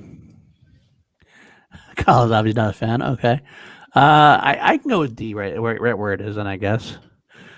I can't even muster an argument against that versus Twilight too much because I said it's forgettable, so I'm not too nonplussed about it. So I'm happy with leaving it at a D. If you guys are, but Danny, what do you think? I'm fine. Where do you think? How high would you go, Danny? I would move it to the C tier and move Hangover to the D tier. If Hangover's the D tier, then Twilight's going to the D tier. That would be my personal opinion on it. I'm going to start having to do wheel and deals here. If you move Hangover to the D tier, I'm moving Twilight to the D tier. What? You're already controlling the list anyway. Yeah, No, we I have am, no say in anything. So I'm doing it as you say. I'm actually giving you things, but I'm gonna make it. I'll make you a deal. You move Hangover to the D tier. I move Twilight to the D tier. I don't agree. I prefer Underworld at D tier. Yeah. If you're gonna make me sacrifice Underworld or Twilight, then I'd put Underworld at the D tier at the D tier only because I don't want to. Like, it's only because I've seen all of the Twilight movies and I haven't seen all of the Underworld movies. So that's the only way that I'm basing that on. Okay. All right. By the way, D-Train, I would love to do that. We didn't get to choose a franchise. They're all in a pre-made box for us. So I'd put that in there. That would be probably high. That'd be very high for me. So I love both those movies. Okay. Let's move on then. How about Transformers? It's good there. I will say this is one of the things I did agree with Ben on. I think people very, very highly underrate the animated film. And I have not seen the animated film. And it was really one of the best animated 80s films there is. It's really that good. I would also say I did really enjoy the first of the Michael Bay, Shia LaBeouf ones. But then it all went downhill pretty quickly. It all went down. I do think it's still better than Twilight, but like keep beating that dead horse. But I'm not going to win that argument with you guys. So I would put it D tier. I think I'd probably put it in D tier. I'd probably put it there over Underworld, to be honest with you. I think it's got a little more redeeming value. Underworld's just too forgettable. At least there's one great movie in the franchise and one decent movie in the franchise. Underworld to me has one decent movie and then the rest are kind of forgettable. I don't know. But what do you think, Kelsey? I guess that's a fair argument. I don't like the Transformers. I like the music in the Transformers. I listen to the soundtrack all the time. But I only kind of like the first one, and that's it. Bumblebee's supposedly good. I actually haven't seen Bumblebee yet. It's one of the few ones I haven't seen yet. I have seen Bumblebee. It's definitely better than a lot of them, but it's still not something I would revisit. What about you, Danny? I haven't seen majority of them. I think I'm lying. I think I've seen all of them and they're forgettable for me. The only thing that I can remember about the one with the dinosaurs in it, with the Mark Wahlberg in it, was thinking, how much longer do I have to sit through this damn movie? It was so long. Is so my opinion on those movies. So fucking long in the theater. I hated it. And so I don't think that it did the lore well. So if I'm comparing it to Underworld, I think Underworld constructed the world and the lore behind everything way better than Transformers did. So I do have to agree. I think that's story-wise, the Underworld is going to be higher. The Transformer movies are forgettable to me, and I haven't seen Bumblebee either, so I can't really say anything. Okay. It is one of the better ones, but that's not saying much. I wanted to like it because I remember the Transformers as a kid, and I thought it was really cool. And I don't remember the 80s movie. I didn't watch it as a kid, but I remember watching the animated show as a kid. Okay. And I really enjoyed it, and I really wanted to like this franchise, but there just wasn't much. And then also personal feelings towards hearing some of the stuff that Megan Fox had to go through on set also was just kind of sucky and stuff. So, but I mean, shit like that. I'm sure shit like that happens on a lot of sets. A lot of franchises, yeah. Oh yeah. But I get that. And how that can influence you as well. I'm fine with it being Underworld. That's fine by me. I'm not a huge proponent. I do think the first film, if you haven't watched the first animated film, you should. That's all I'll say about that. Okay. Moving on, let's look at Planet of the Apes. Planet of the Apes. Now, this is another one where the old ones are interesting comparatively. Yeah. You have the Tim Burton one, which is not very good. And you have three that are probably one of the greatest trilogies of recent times. So where does it all shake out? This is Planet of the Apes is the exact same argument for Godzilla because it's the exact same thing that I would do with my grandfather. I watched a bunch of older movies like that with my grandpa, and Planet of the Apes was his favorite franchise. So I've seen every single Planet of the Apes movie. I love all of those movies. I don't like the Tim Burton ones. It was man, I can't even explain like how low my heart sank at the end of fucking watching. I don't know. I don't even want to talk about it. So that's what bums me out about it. But I have also, I love these movies. The older movies are great. I don't give a shit what anyone says. Those old movies are great. Really, really good. Also a big cultural impact inside of the movie. So for me, I feel like this should be in A tier because that's where I would put it. Where Godzilla for me would be in the S tier, Apes would be in an A tier, and Apes would be in the high part of the A tier. But that's where I would put it. Wow. I love these movies. I genuinely do. I do, and I think what they did with the newer movies was just freaking fantastic, man. Andy Serkis is a genius. Okay. All right, Kelsey, I want to listen to you. I'm going to throw something in here and see what you do first. Okay. I'm going to go. That's where I would put it. I think initially, because I do think it is. Danny's argument wins a little bit. That it is that culturally relevant. The original film is phenomenal. The trilogy, like I said, is one of my favorite trilogies of the last 10, 15 years. I can't knock it for one bad film for Burton. And I know there are some films of the original saga that definitely petered out and was not that good because they got cheaper and cheaper as they went on. I could see it going as low as that. But my initial instinct is that. Are you ready for my opinion? Yeah, I'm ready. Go ahead. Right. The hot I take. love the new trilogy. I think they're beautiful movies. They're perfect. It's almost a perfect trilogy, maybe even perfect trilogy. The Tim Burton one creeps me out where I couldn't finish it. Like it literally just made me like my skin crawl. I'm like it just bothered me, and I'm not into the older ones. I would have it either. I'd be okay with it B tier, maybe either before or after Nightmare. But I wouldn't have it A tier. I'd have it high B.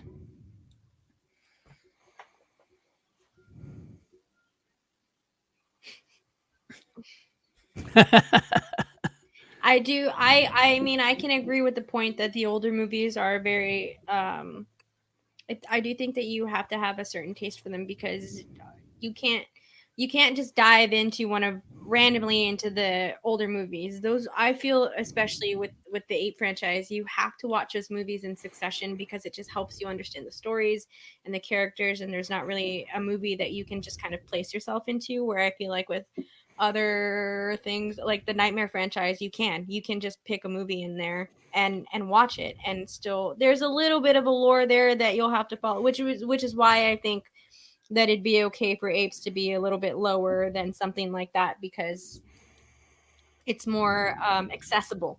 Nightmare is a little bit more accessible to people than Apes might be. So I don't know. I get it.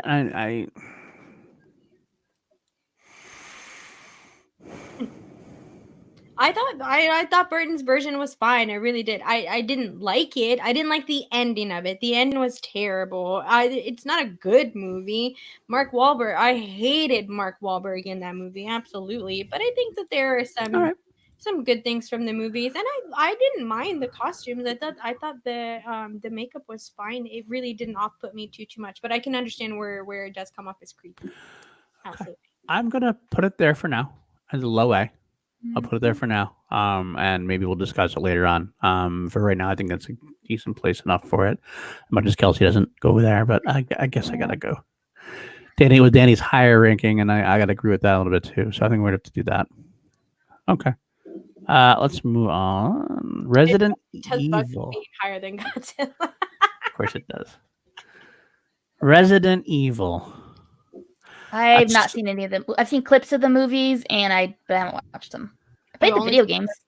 I've only seen the first one, and I can't. Oh God, then we're in trouble. Then I was actually going to bank on Jarvie. Jarvie was telling me he saw all of them and everything else. I saw them. I think I saw all of them, but they're kind of in the same category as Underworld for me. They're very forgettable. I think they do have their fans, but I would probably I'd put it there myself because I would watch it over Alvin anytime. I'd just watch them.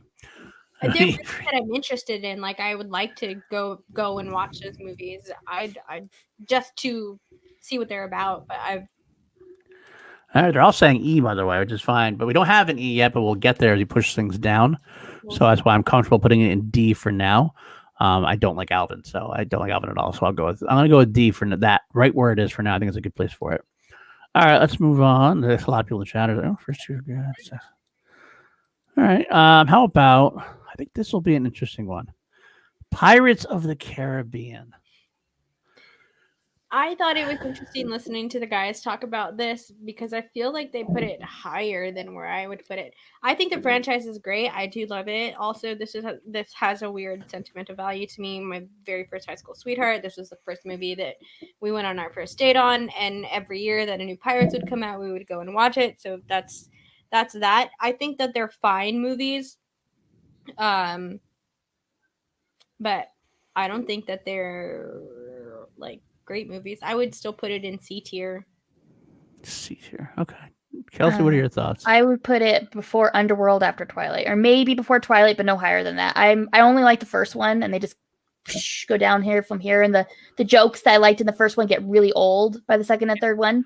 You know what I mean? So it's just they're fine. Like both put it lower. All right. Let's see. B, C. Thank you. At least somebody agrees. I feel like all my opinions get vetoed, but it's fine. Well, let's see. Danny, only see for Crow. I don't know. The first Pirates movie was a phenomenal movie. It's one of my favorite films of the 2000s. I actually think it's a perfect movie. It's a fun adventure. It is exactly what it's supposed to do. And introduce us now. People talk all they want about Johnny Depp and Captain Jack Sparrow and how much he beat it to death, but that introduction of that character, where he got an Oscar nomination for it, I mean, that was something else back in the time. You can argue with me that he killed it, but if you take that one movie, it's phenomenal. Now, they definitely got progressively worse as they went on, to the point where it's kind of ridiculous. And I know they're making another one. I don't know. I like it a lot. Basing things off of one movie, though. You're right. You're absolutely right. Although I do like the franchise better than a lot of people do. Even like the worst ones that are progressively worse, I actually still like them. They do have some cultural impact. I think I gotta put it. I'd say it's C tier. I just don't know where yet. Definitely higher than Twilight. Definitely higher than Narnia. This is my own thing. I know. I do agree above Narnia, but Hangover. I think we can move Narnia down to D tier. You guys are killing me. I'm not moving Twilight up another point. Yes. I would put if Narnia goes to D tier, then Twilight definitely goes to D tier. I'll move them both down. Well, I'll move them both down. I will do that. Where are my feelings? I will definitely do that. If you want to move Narnia down, I like to point out, really, that's the only movie that's sort of even close to where I've put it for the most part. Everything else, I've said my opinion, and then you've gone with your guys' opinion, sort of. So please don't move Twilight down to the D tier. It's going to go down to D tier eventually because there's going to be more films that are sick. I want to move Twilight down. That's why I'm hesitant. I know. Do what I want to say because I want to PLD. Twilight down. Like, so. There's only 9 movies per tier, so it's going to go down eventually anyway, I think. Yeah, then let's just play that. Right. Cross the finish to get there, I guess. All right, that's fine. I hate those films so much. All right, well, what about where else would you put it? Above Hangover? I hate a lot of those other movies. I would put it above the I'd put it above the Hangover. How about the Mummy? I don't know. I would put it behind the Mummy. Yeah, I'd put it behind the Mummy. Behind the Mummy. Yeah. I love those movies. I'm so glad Kelsey feels the same way about those movies. I love those movies. I love those movies. So I'm in the mood to watch one now. Actually, I know. I'm like, I kind of Thank you, Jordan. All right. Jesus. I got it. All right. I'll leave that there. I'll leave it below the Mummy. I do think, honestly, I would put Pirates above the Mummy. I would put Pirates. I'd maybe even put it above Shrek, but I'm comfortable with it being in the C tier. It is a great first film, but you are right. I got to stay true to my own words, and then I can't count it all on the first film. So, all right, I'll do that. That's fine. How about, let's see, a franchise that caused a lot of dissension in the ranks? Yeah, you guys might put my take on Cars. that. Cars. I mean, this list is extremely different than mine, but the rank I had it in was on the B tier. I love the Cars. Cars. I'm totally with Ben on that. I love Cars. Cars Land. I cried at Disneyland in Cars Land. So I'm like, I'm in Radiator Springs. But you hate every franchise. You hate every family movie. I movie. like Cars. I even tolerate the second one. It's not that bad. It's fine. It's not good, but it's not bad. But I love the first one. And I really do enjoy the third one. It had some good moments and things like that. So I had it on my B tier. Now this list is all wacky, so I don't even know where I'd put it really. But on mine's on a B tier. Like most You're of the stuff saying B tier. I'm just gonna throw it there for now. I'm not saying okay. I'm just gonna put it there for now. I'm thinking about it. Danny, what do you think about the Cars franchise? I'm very interested to hear your take on it now. So whenever I went back and watched it, the very first thing that I had noticed was where Cars was placed, or when I first watched it, and I was catching the back half of the guy's stream. I was noticing where Cars was placed, but I think my initial thoughts and feelings towards it were more so what it was above and not necessarily what it was placed or where it was placed. Okay. It was just what movies they ranked it above that I was like, I just couldn't believe that they would put a certain franchise below the Cars franchise. So I think that that's really what it was whenever I went back and saw it. If I'm only judging it on, obviously we're only judging it on the 3 movies that came out. 1 and 3 are great. 1 is really good. It's a fun movie. I love Pixar. This is the second Pixar pick on this, and I think anyone that knows me just knows my personal feelings for Pixar and where I would rank them. I'm fine with it staying at the B tier. I would also be fine with it in the C tier, depending on where it would fall with what else we have going on right there. Yeah. I'm fair with that too, revisiting it once other stuff goes up. Yeah. I'm fine with it where it is. I love the first film. I love the first Cars. I love Paul Newman in the first Cars. The sequels are okay. Not very good. I love the third one. I loved the third one. It's fine. It makes me feel good that you loved it too. I feel like I get ridiculed for that. I love the third one. Ramirez, how could I not love it? Oh my gosh, you're totally the human version of. I mean, that's the highest compliment. All right,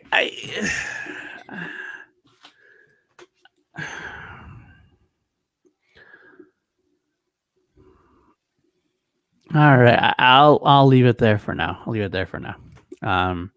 Personally, I might have done this personally, to be honest with you. Well, no, probably. I would definitely somewhere in that range. This is where I put it. I really would. Put it what? I'd put it above Shrek and Kung Fu Panda. Oops. Yeah, any day of the we heard over those were on my list, but any day of the week I'd watch it better than almost anything below it. So. I'll say low B tier for now, but I think that one might be pushed down, but we'll find out. After we're done with this, I'm going to go and make my own tier list. So Kelsey, I know me too. Where ours were and like what they are whenever we finish.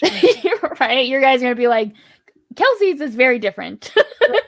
Kelsey's list and my list are going to be like, they're going to be in the exact same placement, but opposite. Like we're all in Kelsey's, whatever's Kelsey on Kelsey's bottom are going to be on my tops and vice versa. Probably. Very fair.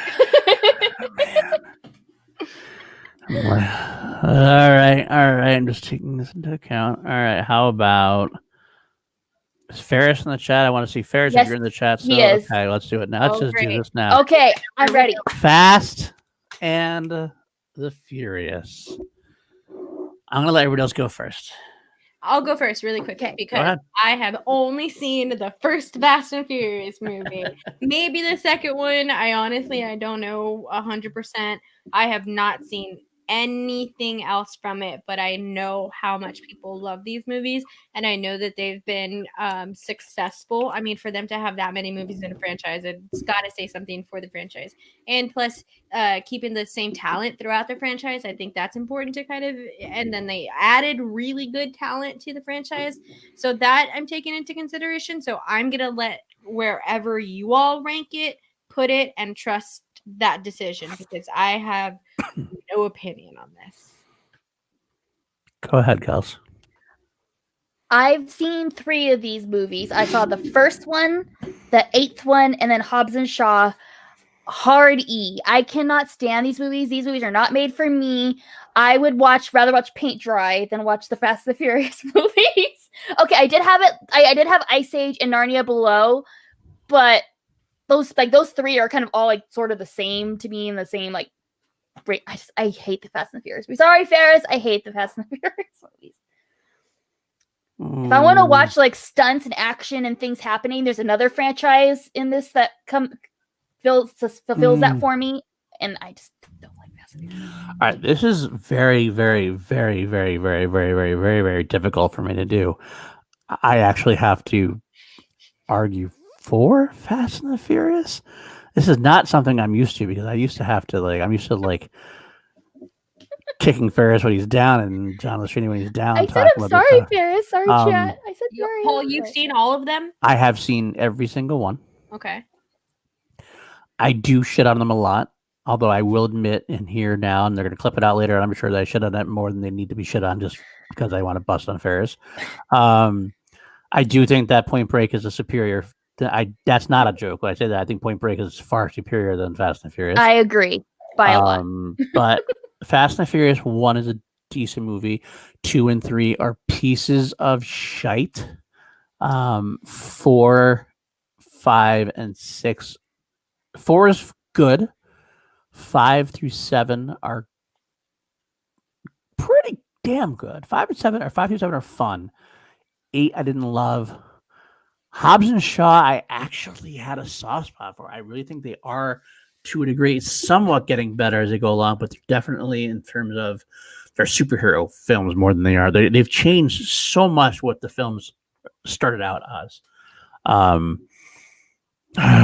God, I can't put it. I won't put it in an E tier. I can't do that. I can't put it in E tier. It's not. They're just, culturally speaking alone, it's the biggest. It might be the biggest selling franchise in the world. And that's why I worry about our planet. Except for the MCU. The MCU is probably more. They're going to space, Kelsey. So now you got to worry about. It's always Mission Impossible, and that's the one I was referring to. That if I want to watch action and random jumping off of buildings, things, I'm gonna watch Mission Impossible. Okay, I agree. I will pick a Mission Impossible film over Fast and Furious anytime. I will totally get you there. It's definitely better than anything in the D tier, though. We're talking about C. I think I heard it. It's much better than the Twilight Saga. It's better than Narnia. It's better than Narnia, but it's better than Hangover. It's got better films than the Pirates of the Caribbean.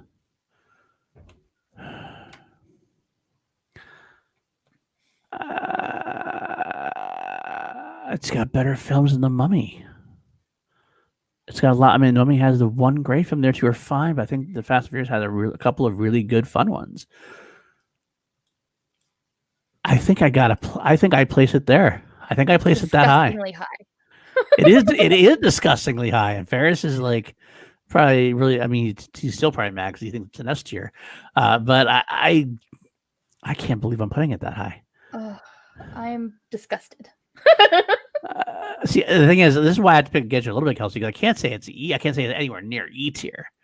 It's nowhere near E tier. E tier is the word. I don't think any franchise that has 10 films in it can be an E tier.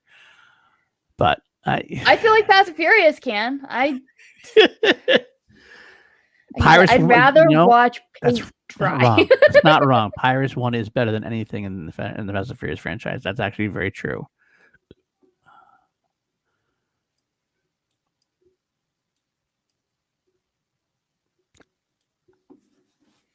I can put it there. slightly better. Danny, what's your I have no thoughts. Ferris, what do you think? I know you're discussing. Is this better for Dean? That's too soon. Too soon, Dean. Too soon. What do you think, Ferris? That's why I hate it more. That's why it should be lower. It Ferris, what do you increased my think, buddy?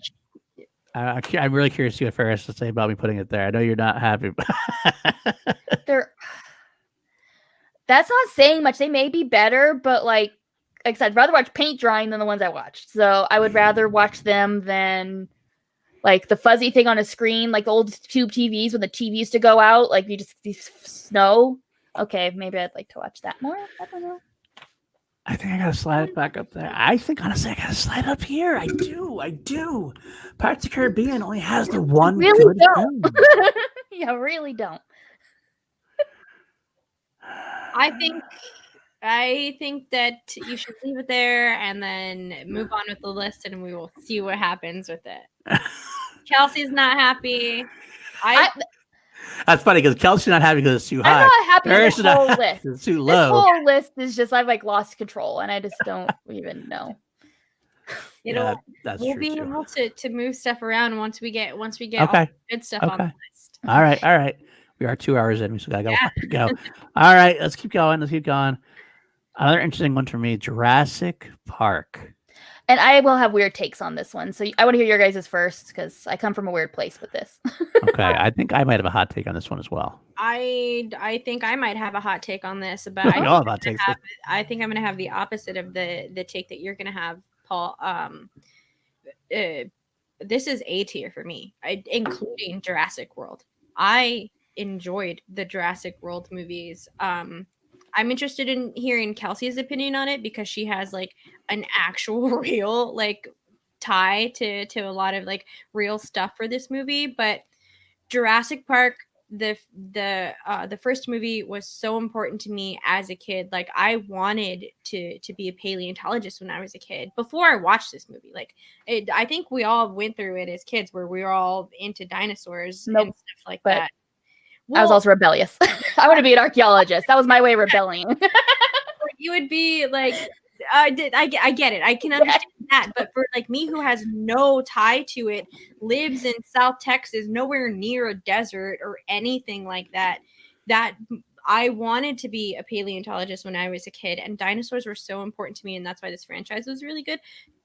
For me, I loved all three of the Jurassic Park movies. I really did. I don't care what anyone says about them. I understand how people feel about them. I like the Jurassic World movies. Those were movies that are meant for families. It's a movie. Is it a blockbuster type of movie? Like, is it a Godfather movie? No, it's not. But it is still a movie made for movies. It just happened to come out in a time where people had the internet and everyone wanted to be super fucking critical about shit at the time and just shit on those movies, even though they were fine. They were fun. They were fine. Jake Johnson saves those movies also. I love Jake Johnson so much. So I personally would put this in the A tier. That's where it would be for me, including the Jurassic World movies. I liked the last one. I thought it was a fun take. I don't care what anyone says about it. I thought that was a fun way to end it. Clones, yeah, sure. I'm fine with that. I'm fine with clones. Yeah, I'm cool.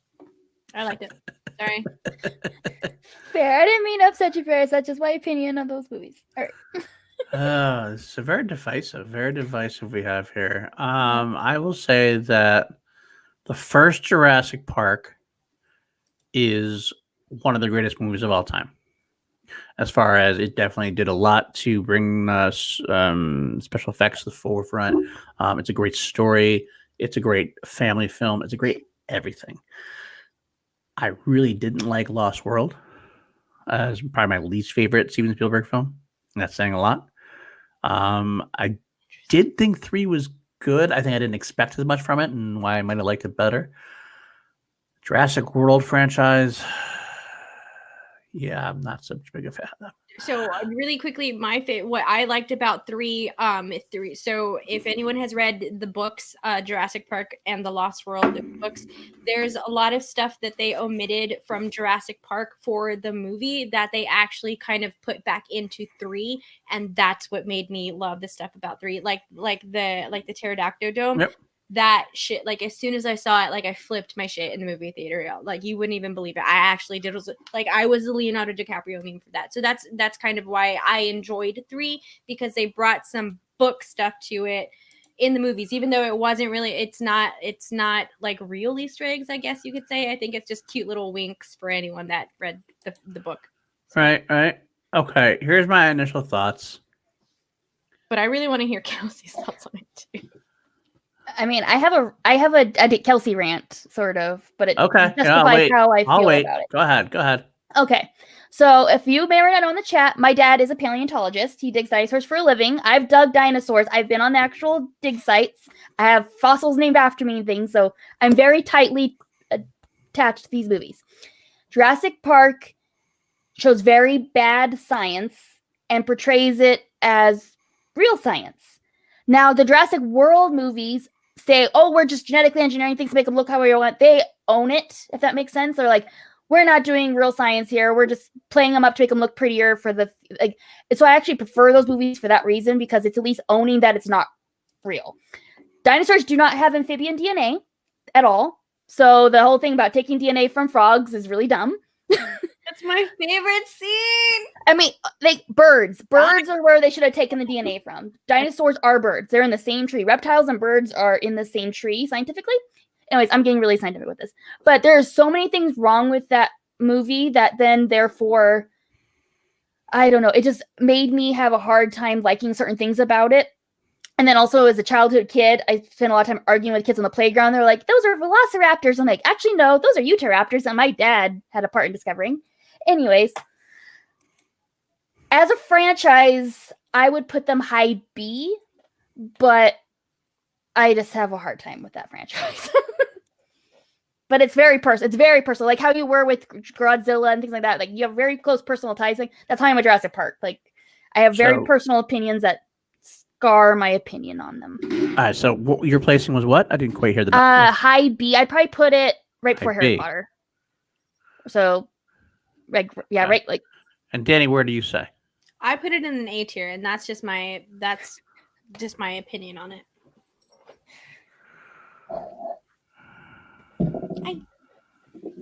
Paul, was your hot take the opposite of my hot take? A little bit. 1 second. Yes, they did know that in the 90s. They did. Yeah, Kelsey knows this shit. Kelsey knows this shit back and forth. Like I wouldn't argue with Kelsey about that. They knew. I remember knowing that that's what was similar about them. Knowing that dinosaurs could have even had feathers.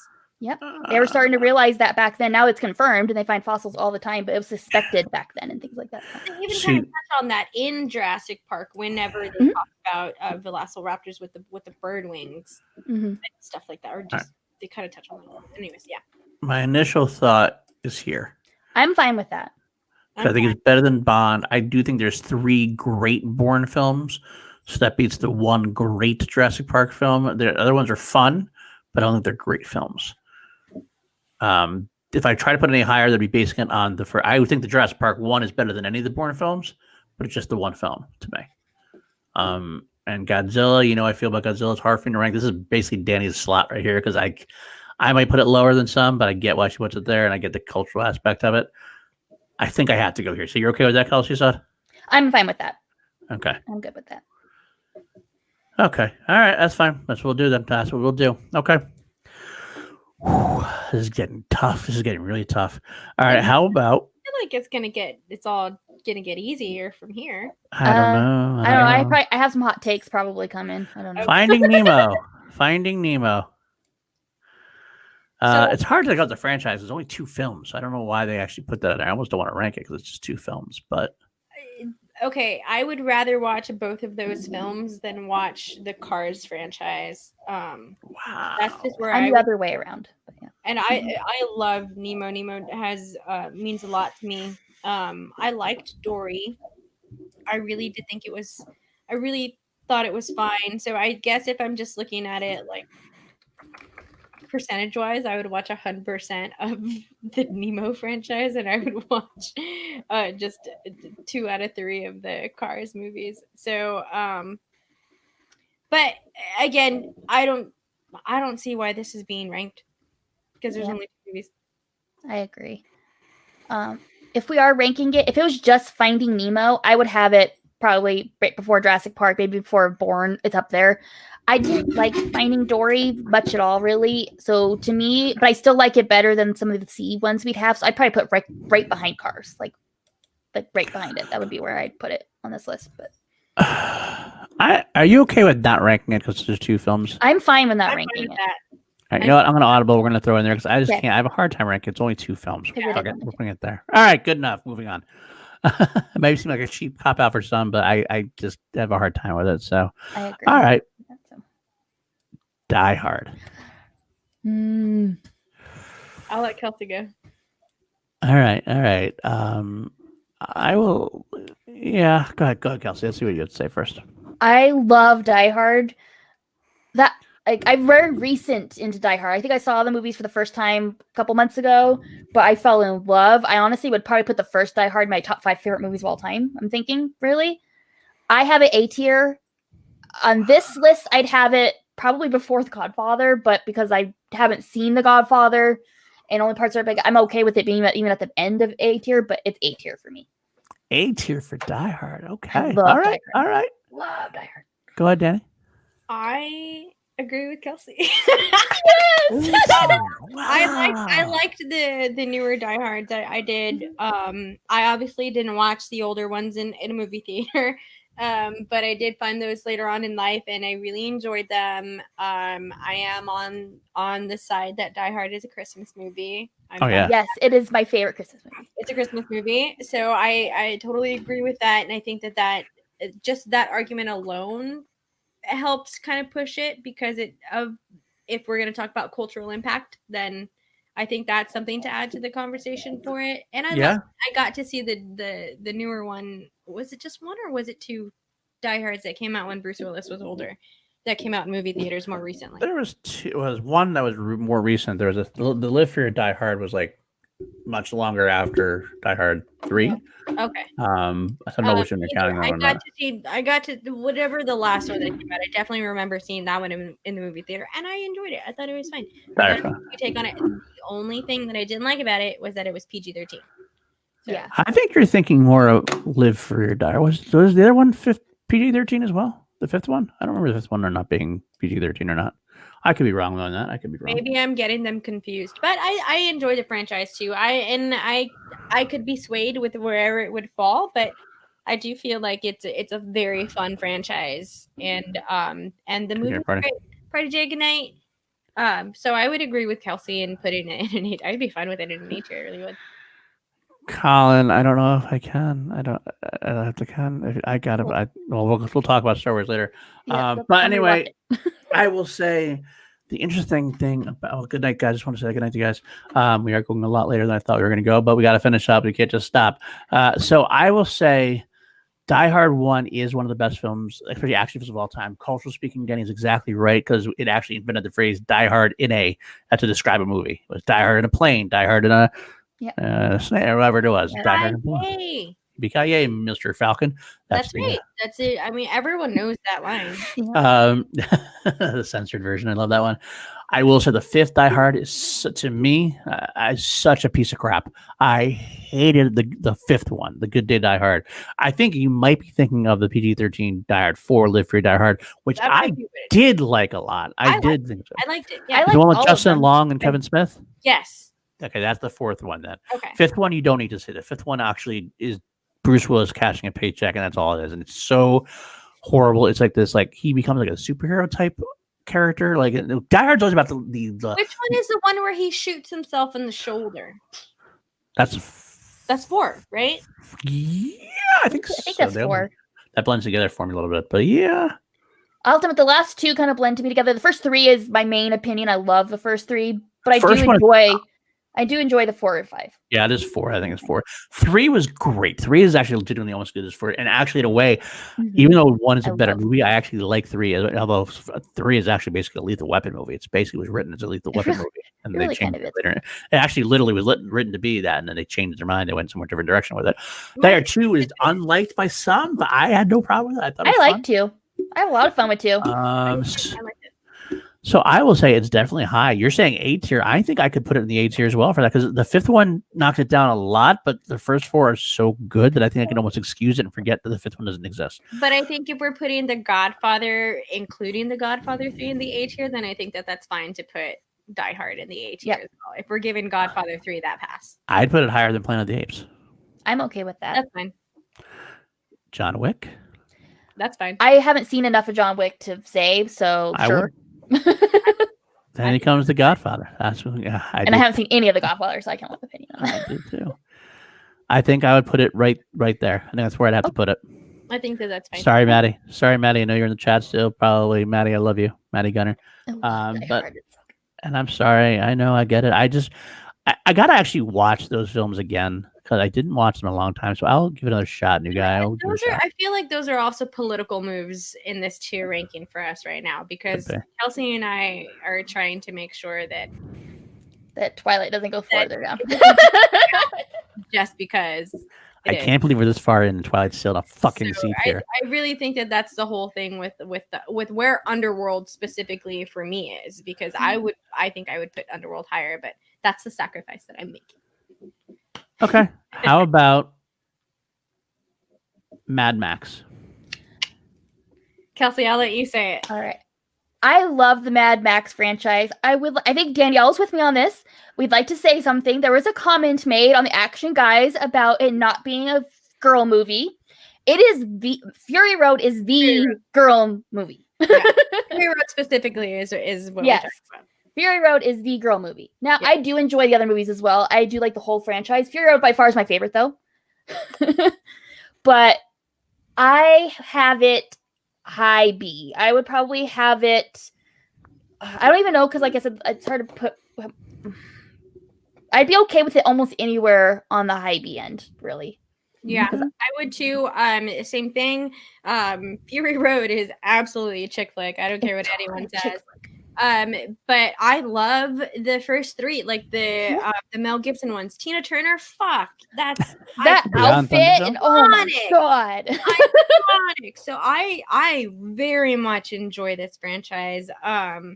So it's definitely I'd put it in the B tier. I think it'd be fine. They did say that. Yeah. No, Tara, the Step Up franchise was not in there. I'm sorry to say they did not put that in there. We didn't make the list. We were just giving the box that we were given. Even though I think we would all put Step Up in the S tier. Oh, absolutely. Yeah, the Step Up tier. I would say Fury Road is a phenomenal movie. I love that. I can't believe I hope there's another one. I hope there's a sequel, a more Furiosa, the better, as far as I'm concerned. I think the original films have been dated a little bit for me. I had to go back now. I'm going like, it's okay. Just so Ferris is not there yet. I'm just putting it there because that's what they said B. I'm trying to figure out where to go in there at this point. Mm-hmm. I do think the first Mad Max it's kind of Mad Max has that a franchise we're going to talk about later on, the Rambo treatment. The first film is very good, and it kind of gets a little dated after that. Although Tina Turner is awesome, I'll give you that. Out of the film, that's more of a nostalgic fun thing than it is an actual good film thing. I think it's also hard because I do have personal opinions about Mel Gibson now. So I didn't when I first watch the movie, but I do now. Yep, so same. That's kind of where it is with that as well. But take that out of it and what the movies are and were and how I feel about them. I'd be fine with it right there. Right where it is. Mm-hmm. I would say it's better than Cars. I think, honestly, because Furiosa, I think, I'm more and more understanding the one film rule the guys are using because the guys said Mad Max Fury Road was so leaps and bounds better than a lot of films that it's an iconic film that blows away anything that's in Cars. I think it blows away anything that's in Bond. I could argue it's better than Jurassic Park, except for Jurassic Park 1 was so good as well. I think I'm comfortable leaving it there. I'm okay with it there. I would probably put it, like I said, I haven't really, Godzilla I just don't have opinions on because I haven't seen enough of it, but I would put it behind Harry Potter, before Jason Bourne-ish, but I'm fine with it there. Yeah, I'm fine. If you want to leave it there, I'm fine. I'm fine with it being higher than where it is, but I'm fine with it there as well. I'm also going to do something that I don't want to do, but I think is necessary because I know this is partially me. As much as I love Nightmare on Elm Street, the more I think about it, I think I got to bump that down a little bit. It is an iconic character. It's a great film, but there is a lot of schlock in it as well. That's definitely more guilty pleasure type stuff than anything else. So I can't see all these movies above it. I think I want to move Nightmare down. I think I want to move it down to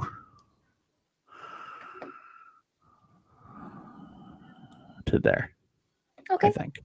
I Are think you it's okay fine. with that, Danny? You think? Yeah. So this is what it is. It's to me, it's Mad Max versus Fury Road versus Jurassic Park 1. And that's where it becomes difficult for me. What do you I guys think about those personally two? like it more than Jurassic Park 1, but I also can understand liking the reverse. So Danny? That's a tough one for me because I do like them both very, very much. But I mean, you can't even argue which one is technically better, like visually better, because there's a lot of innovation in both of those Yeah. movies. very true. Mad Max just happened, or Fury Road just happens to have the benefit of being in the 2000s opposed to the 90s. But like what they did with Jurassic Park was game changing. So it's hard, but I'd be fine with it right there above Jurassic Park. I think overall the move with the older movies and Fury Road, and if you're putting in Jurassic World and how other people feel about Jurassic World, I think Mad Max would fit higher. All right, I'm going to put Mad Max there. Okay. I think ASG 1982, thanks for being there. I think, again, he got it right back. I'm not sure. Is his? I don't know if you're male or female. I don't know. I'm sorry. Mad Max 1 and Fury Road together are better than JP1 and any others. So I do like that. I'll go with that. And Ferris, I agree with you. I do agree with you. Barely. And yeah, you guys, that's what we mentioned before. We've actually mentioned that a lot. It's more the cultural impact of the films that's kept it up that high level tier as it is. All right, let's move on then. How about Meet the Fockers? I have no opinion. I've only seen Meet the Parents. Honestly, I only have seen the first two. If there's more than two, I don't know. Let's see. Meet the Parents franchise. Yeah. There are. There's three, and I have seen all of them. There's Meet the Parents, Meet the Fockers, and Little Fockers, which is about the kids. Yeah. Mm-hmm. And that has Barbara Streisand in it, right? She's in the she's in the Meet the Fockers. Okay. Yeah. I think she's in it briefly in Little Fockers too, if I remember. It's been a bit since I've seen that one. I watch Meet the Fockers all the time. I love that movie. I've only seen Meet the Parents, so I really can't judge. If we're going off of comedies, like comparing it to other comedies, I like it better than the whole I like this franchise better than Hangover franchise. Interesting. It's fine. I like it better than the Hangover franchise, personally. I have a hard time discussing this, to be honest with you. I think that I'm not as big a fan of this franchise as other people are. And these films, like they're fine. I don't ever seek to watch them. I'd actually watch Hangover 1 over any of the Fockers, to be honest with you.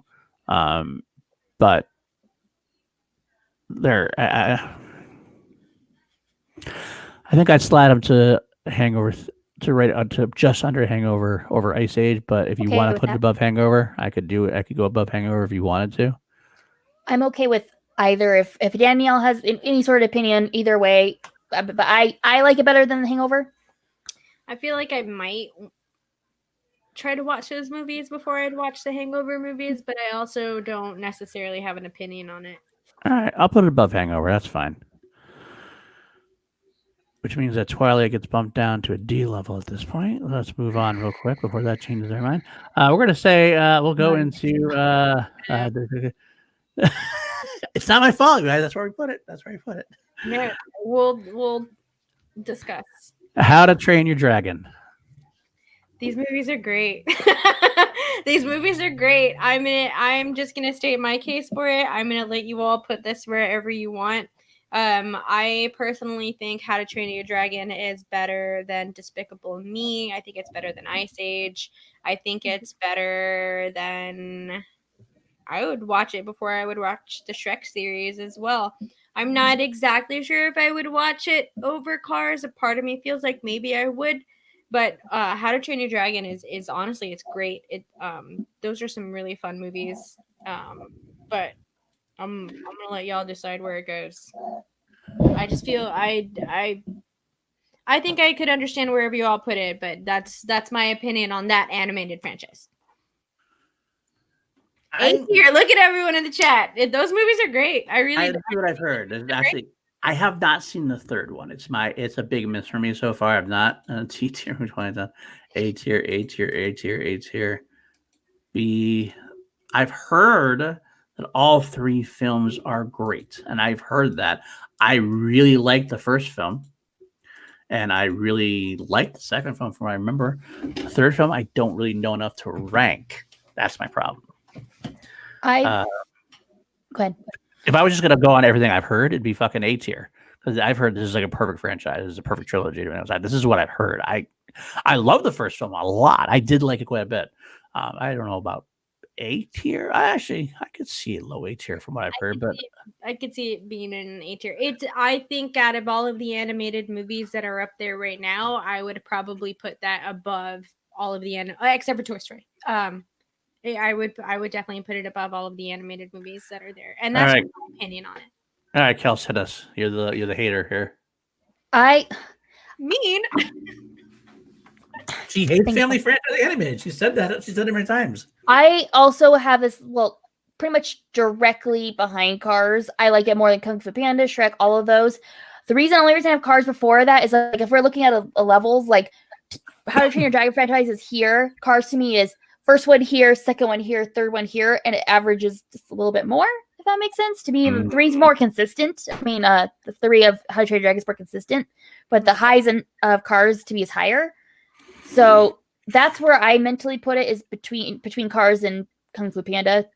But I can see you guys putting it higher. I just like Cars better, personally. It's hard for me. It's very hard for me. I like it so much that I like the first one so much that I would definitely put that above Cars. Like the second one at least as well as Cars. So I think I would have to put it above Cars. I think I had to put it above Bond. I get dicey for this for me because I don't know, because I know Nightmare very well, and I know Nightmare is one of my big ones, and that's why it's up there high. But Jurassic I wouldn't put it before Jurassic Park personally, and that's me with my opinions on Jurassic Park. And you're okay with being A tier, Danny? I think I would be fine with that.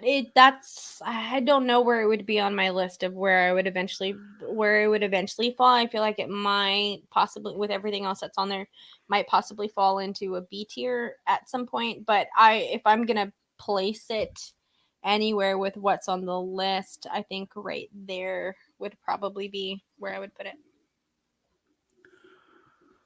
Okay.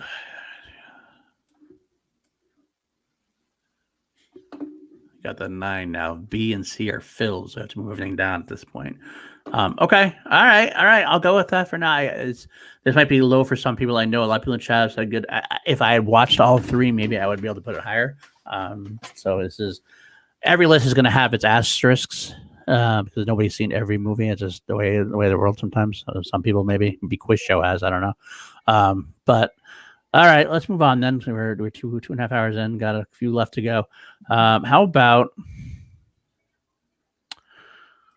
Star Trek? I've never seen any of that. I've Never only seen any Star Trek. I've seen the newer ones. Like anything that's made in the 2000s. All of the older movies, I've never seen them. I have no frame of reference for anything for Star Wars, anything else. So I'm gonna let you all put this wherever you want. I've seen the new ones, and I saw Star Trek the movie, the first one. Star Trek's just not my thing. It's just I've tried. My dad loves Star Trek. Like he's tried to make that our bonding thing, like so hard, and it hasn't worked. It's just so let me see. I don't even have my list pulled up anymore. I had it kind of where I had it like right behind Pirates of the Caribbean. It's kind of where. Okay. I will say that I have seen all the Star Treks. I think Star Trek is a great franchise, culturally impactful, but I do have the argument against it that most of its cultural impact initially came from television, not from the movies. It's mostly known for Star Trek, the original series, and Star Trek, the Next Generation, among some of the other franchise, TV, Deep Space Nine, Voyager, etc. The Star Trek original cast movies, where like every other one was kind of good for the most part. I think Star Trek the movie motion picture was boring as hell. I did like 2 through 4, 5 was okay, 6 was great. The Next Generation movies had some, if good, and some good and bad. I love Star Trek 2009. I wish Brandon Hanna was here right now. He'd be happy. I think it's probably an S tier for Brandon Hanna, but he's not here. I do love a lot of the franchise, and I can't deny its cultural impact. I even love the rest of. I even actually like the rest of the 2009 version, even the whole trilogy. I know a lot of them, the second 2 movies in the trilogy don't get as much love, but there is some great. Yeah. That's actually one thing I should say, that the Khan did have a lot of impact as a movie. That's very true. I'm not familiar with the franchise, and I knew all about Khan before the Benedict Cumberbatch version of it. That's the actor that I'm thinking of, right? Yeah. Or the original one, the 1982 film. So there's a lot of stuff that I know about Star Trek just from the fucking zeitgeist. So. Yeah. First Contact was the best of the Next Generation cast films. But I think it's one of those things that the cultural impact and everything in the cast and were better than the films themselves. I think I got to put it.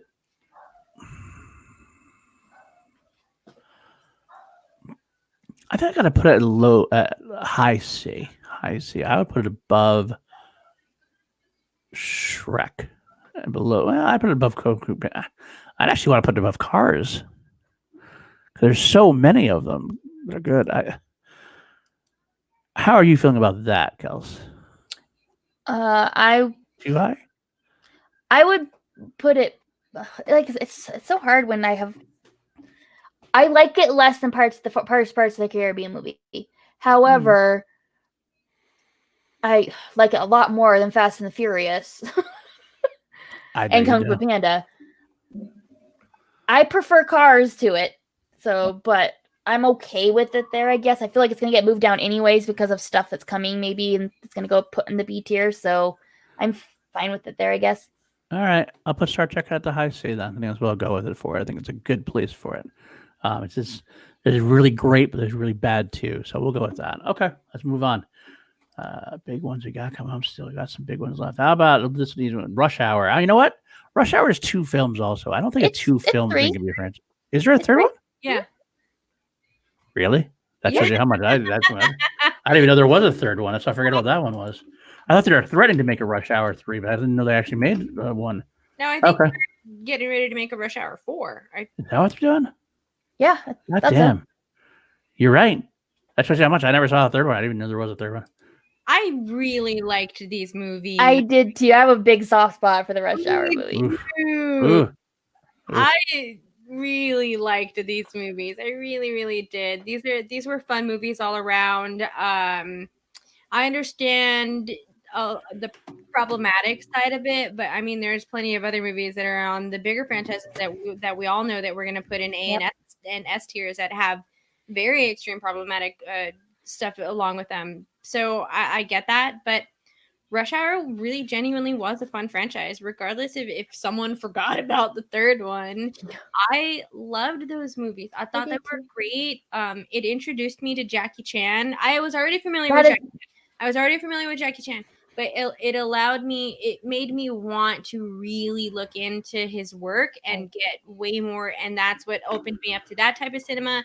And I love Chris Tucker. Friday is one of my favorite movies. Why isn't Friday on here? Friday's not on here, is it? Right? Like on the no. That's insane. Like they don't have. I think this franchise thing was created by a white guy, probably. Probably, obviously. So because that should be on there too, because that's a gem of movies. Yeah. So even though they're not great movies, the Rush Hour movies aren't like cinematic masterpieces or anything. They're still really, really funny movies. really great action. Chris Tucker, Jackie Chan, like, oh man, I really enjoyed it. I think if I'm gonna, I don't know where I would put it with this list. If I don't know if I would put it on a C tier or the D tier, and where I would put it in between there. But That's my initial thought. what My about initial you? thought. Low I T. I think I'm okay with it there, just from the way the list is set up. I could see that. Yeah, I'd be okay with there too. That's probably where I'm more okay with it. I do think I would revisit them more than the Hangover movies personally, but I would okay either of those options. Sweet Alvin. Down there. There we go. All right. I love the characters. I just don't love the movies. Me, I want All right. How about Madagascar? I don't like those movies. That's another movie franchise that's definitely made for kids. I think I would put it behind Alvin and the Chipmunks. Yeah, I would too. Fine, but I think I would rather watch Jason Lee than listen to I'm there. Ross Geller as a giraffe. But I do like Chris Rock. I really do. They're fun. Right. They're funny, but they're definitely they're made for kids. All right, I will not argue this one. I'm not going to waste an argument on this one because we're at this point. It's kind of like whatever. It's fine. I'll put it down there below you. That's fine. Okay. How about Hunger Games? The movie, not the books. Compared to this list. So what Kelsey said about Twilight is how I feel about Hunger Games. I love these movies. I would definitely watch Hunger Games over Twilight anytime. That's definitely sure. I think I've said that about every movie. I think I'd probably watch Madagascar over Twilight, though, so that's not saying a lot. What are your thoughts, Kels? So I think if I was going to place Hunger Games anywhere on this list for myself, I don't know, honestly, just because of how I feel about it. Like, I know Kelsey would have Twilight higher than where it is now. If I'm going to put Hunger Games in my ideal spot, I'm with what's on this list. And if I had to squeeze it in somewhere with what's already on this list, then I'm putting it, I'm actually putting it behind Godzilla and Fred Jason Bourne. That high. Wow. I love these movies. I get they're not good adaptations. The books are better. They're fine adaptations. I don't think that they're the best adaptations of the book, in my personal opinion.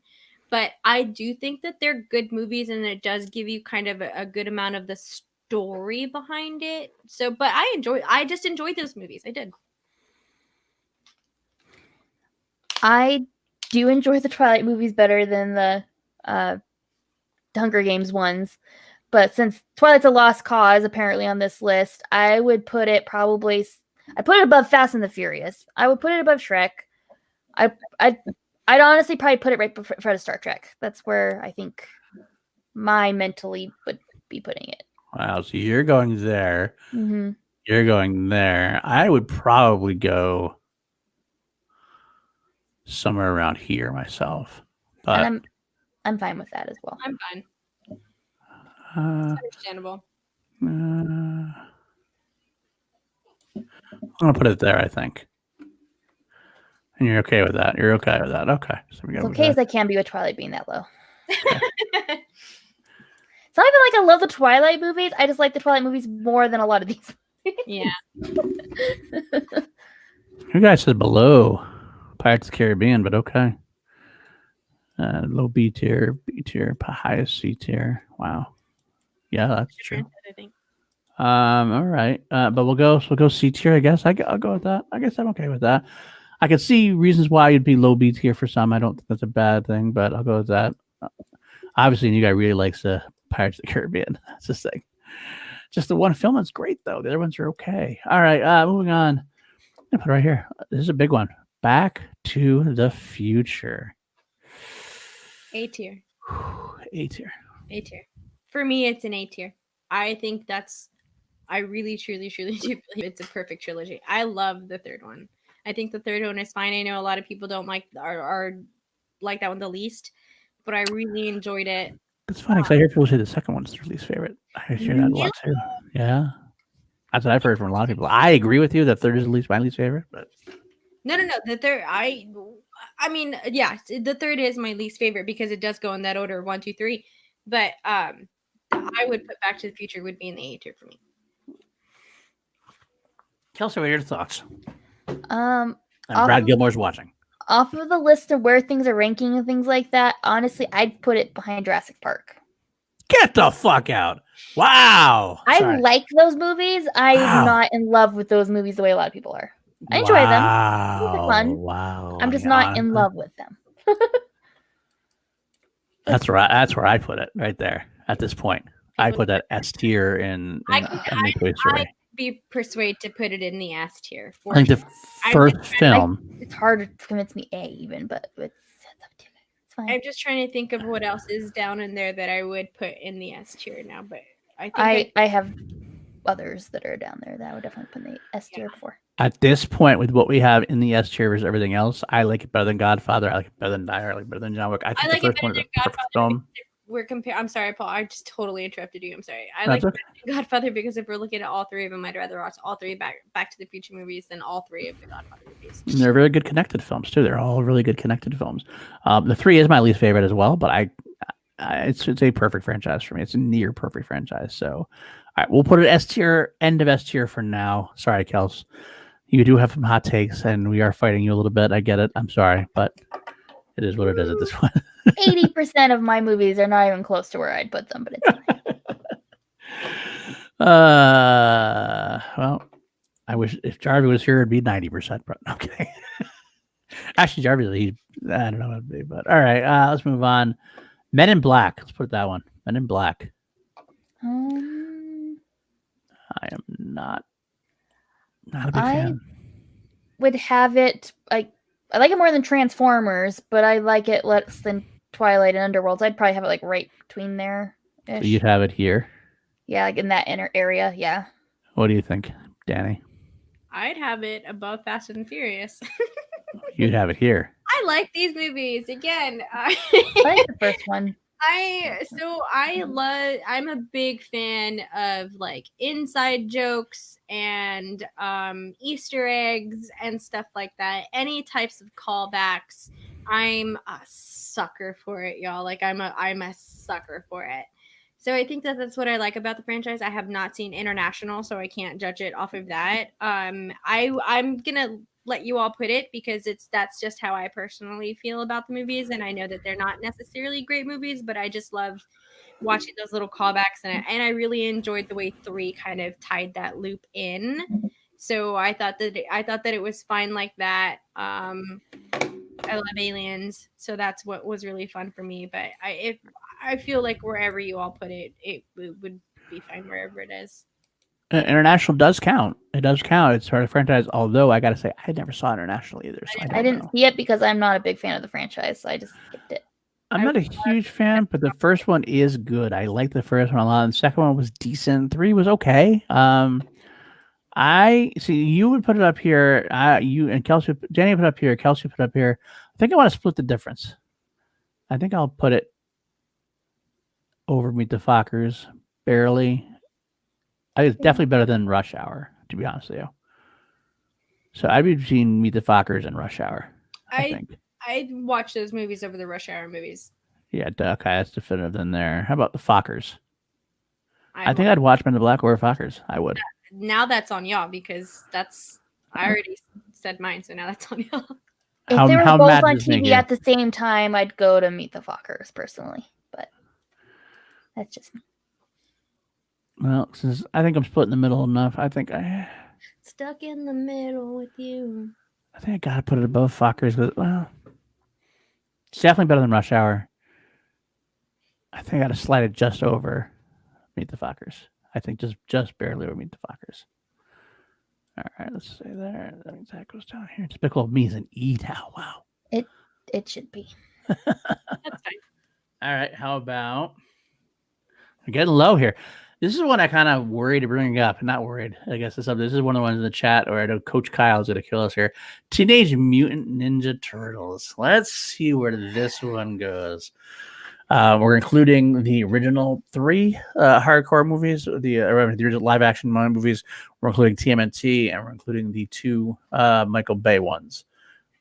So where do we go with this? I'm interested to see, Kelsey, where you go with this. This is definitely a family friend, almost a cartoon. So I have slight nostalgia for the older movies. I did watch them as a kid, but not enough to put it super high. And then I cannot stand the Michael Bay ones. Like, they creep me out. I just don't. So averaging all that out, I'd honestly put it right up there with Transformers in the general region, wherever that is. So just in the general region of Transformers. All right. Danny? I love this franchise. I hate the Michael Bay movies. It really bummed me out watching them because how important this franchise was to me as a kid. There's plenty of pictures of me running around in TMNT gear. This was my favorite franchise as a kid. The cartoons, like the TV show, was my favorite show. I watched it all the time, so I would definitely put it up higher because I liked the newer TMNT movies. I thought they were fine. They're made for kids, really truly.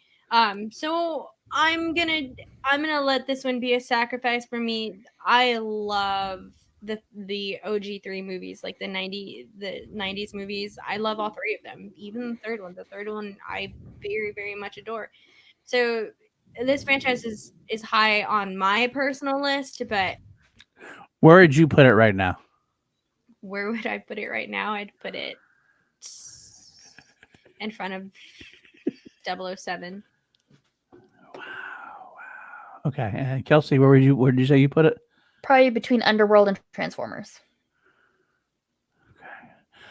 I love this franchise for the first 3 as well. I do love the first 3, and I'm a sucker for the third one because I'm a big Michelangelo fan. And it's a Michelangelo movie, basically. I love Mikey. Did you ever watch the animated version? The animated movie that came out? There's one that was just TMNT. It was between the originals and the Michael Bay ones. I don't know now that you say that, I feel like maybe I haven't. It's also 3 a.m. So yeah, I get it. Right. It's good. And real quick, while I'm talking about this, I said, yeah, that's just a unranked one because I think that's just the icon for the film franchises. There's Captain America, Batman's at the end and the end of it as well. So it's just a non-franchise. That's why I put it there. Star Joe, come on now. I would say that, and this could be true. The first 3 are probably more nostalgic. Where I'm at with it. Actually, good. So I have a hard time putting it really high on the list. So I think I have to. I think I would put it. I gotta put it in C tier though, because the nostalgia is strong for me. I like it better than Mummy for sure. To me, I think the Michael Bay ones just really bring it down, and that's a huge bummer for me because I really dislike those movies. All right, how about Under Pirates and Above Men in Black? Okay, we're okay. We're not gonna. Yes, no. I've lost control of this list, so I don't care. I'm more worried about where Kelsey wants to put it than where I want to put it. She wants to put it here. I think that's where I want to put it. I'm just not a fan. I mean, I have nostalgia, but if I'm looking at the movies as sitting and enjoying the movies, I don't really like them that much. I can put those movies on. I can put those movies on any single time and just jam out. I love those movies so much. I really do. Well, if Danny wanted to put them on B tier and Kelsey wanted to go D tier, I think C tier is a good slot for them because I'm more of the C tier at least thing. So the 2 of us, I think I got to do that, and I'll move that back down here. Which means that Night at the Museum is now. At least these animated movies are finding their place finally, in my opinion. But oof, God. Except for Ice Age. All right. How about Ocean's 11, which includes Ocean's 8. I loved Ocean's 8, actually. Thank you very much. So. And the original, also the Rat Pack. And I'm a big Rat Pack Frank Sinatra fan, so I love those movies well. honestly have this. I'd have this almost low B tier. I'd probably put it behind Jurassic Park, but above 007 and Nightmare. I'm a huge fan of the original remake, the original George Clooney and 11 is amazing. I can't remember. I think it's 12. That's the really meta one that I I like most of it. It's just that part I don't like. 3 is okay. 13 is fine. Ocean's 8, I'm okay with. It's just I'm more. I don't want to say indifferent. It's just it's kind of like a there movie. I would never choose to watch it. Let's put it that way. You know what I mean? But if it was on cable, I'd be yeah, sure. It's not bad. It's just not great. But Ocean's 11 is that case of one good movie. I love Ocean's 11. But I can't put it. You're staying in the B tier above Jurassic Park. I mean, if we're comparing it to the movies I'm putting it up against, that's where I'd put it. I'd probably have it more like low C tier, but there's a lot of movies that are higher up that I like it better than. So I'm having a hard time trying to find where I want to put things because what do you think? I'm struggling. What do you think, Danny? I've never seen the older ones. I've only seen the newer ones, and I enjoyed every single one of them. Okay. They're not movies that I would reach out to go and pick. Like if the B tier with Ocean's 11 were all DVDs on my shelf, and I'm looking at that shelf, Ocean's isn't going to be the first one that I go to. But I still enjoyed all of those movies, and I thought they were very well done for sure. So I think that because I feel like y'all are more well versed in those movies, I feel like wherever you all decide to put it is going to be the best place for it. Because I'm not going to say no. I like those movies. I think I want to place it there. I think. Really? I think I can't go above Jason Bourne because Jason Bourne has 3 extremely good films. Ocean 11 has 1 really great film, 2 very good films, and Ocean 8 is fine. Mad Max, Fury Road is so good, but I'm trying to stick to that one film can't make franchise for me. And Mad Max is fine and good, but I like Ocean's 11 better than it. If I had if you take Mad Max Fury Road out of the mix, I'd watch an Ocean's 11 movie over Ocean's franchise over any of them. So I think I have to put it where Mad Max is over Jason Bourne. I think that's what I got to do. I'm okay with that. All right, let's do it then. Friday the 13th. You're not a horror person, so you don't watch them, do you? I've technically never seen any of the full movies. I've seen bits and pieces as I walked in rooms where people are watching it. I know like what happens in the first 2 and things like that, but I have not watched them. So I've only seen the very first one, Freddy vs. Jason, Jason X, and the newer the Friday the 13th remake, I guess is what it was. I guess when they did it in the 2000s. Yeah, 2009 I think it was. Yeah, those are the only Friday the 13th movies that I've seen. Okay, so this is all in maybe. I also understand the cultural impact of that franchise. I would be okay with it going up kind of high because I know it's a big deal in horror, if that makes sense. So. It is a huge deal in horror. Yeah. Although I would argue that, well, I don't know if I could argue it, which is more important, Jason or Freddy. I do love Friday, but I do like Nightmare better. So I would put it below Nightmare. But it is a very cultural movie. By the way, instead of moving things down, we could always move up. Let me just take a quick second here. Should we move Spider-Man up to tier A at this point? I'm fine with it being moved to tier A. I love the Spider-Man movies. So, despite Amazing Spider-Man 2 and Spider-Man 3, but you still have Into the Spider-Verse and Spider-Man 2. Are you okay with this? Mm-hmm. All right, we'll do that then. We'll move these all up then a little bit. That's good for now. All right, let's do that for now then. Okay. The big thing for me would be Friday the 13th is definitely below Nightmare. But what I put James Bond versus Friday. I think I have to put Friday lower than James Bond, barely. I love Jason X and I love Freddy vs. Jason. And yes, it's all the Nightmare movies. And I know that the bad movie is the remake. I get that. Yes, Sam. Yes, Dean. Sam is in the 2009 remake. I think I gotta go because there's a lot of shit in there. There's a lot of shit in there, but it's almost like you don't care if it's shit because it's all about the inventive kills and what it does with the franchise or what it does with that.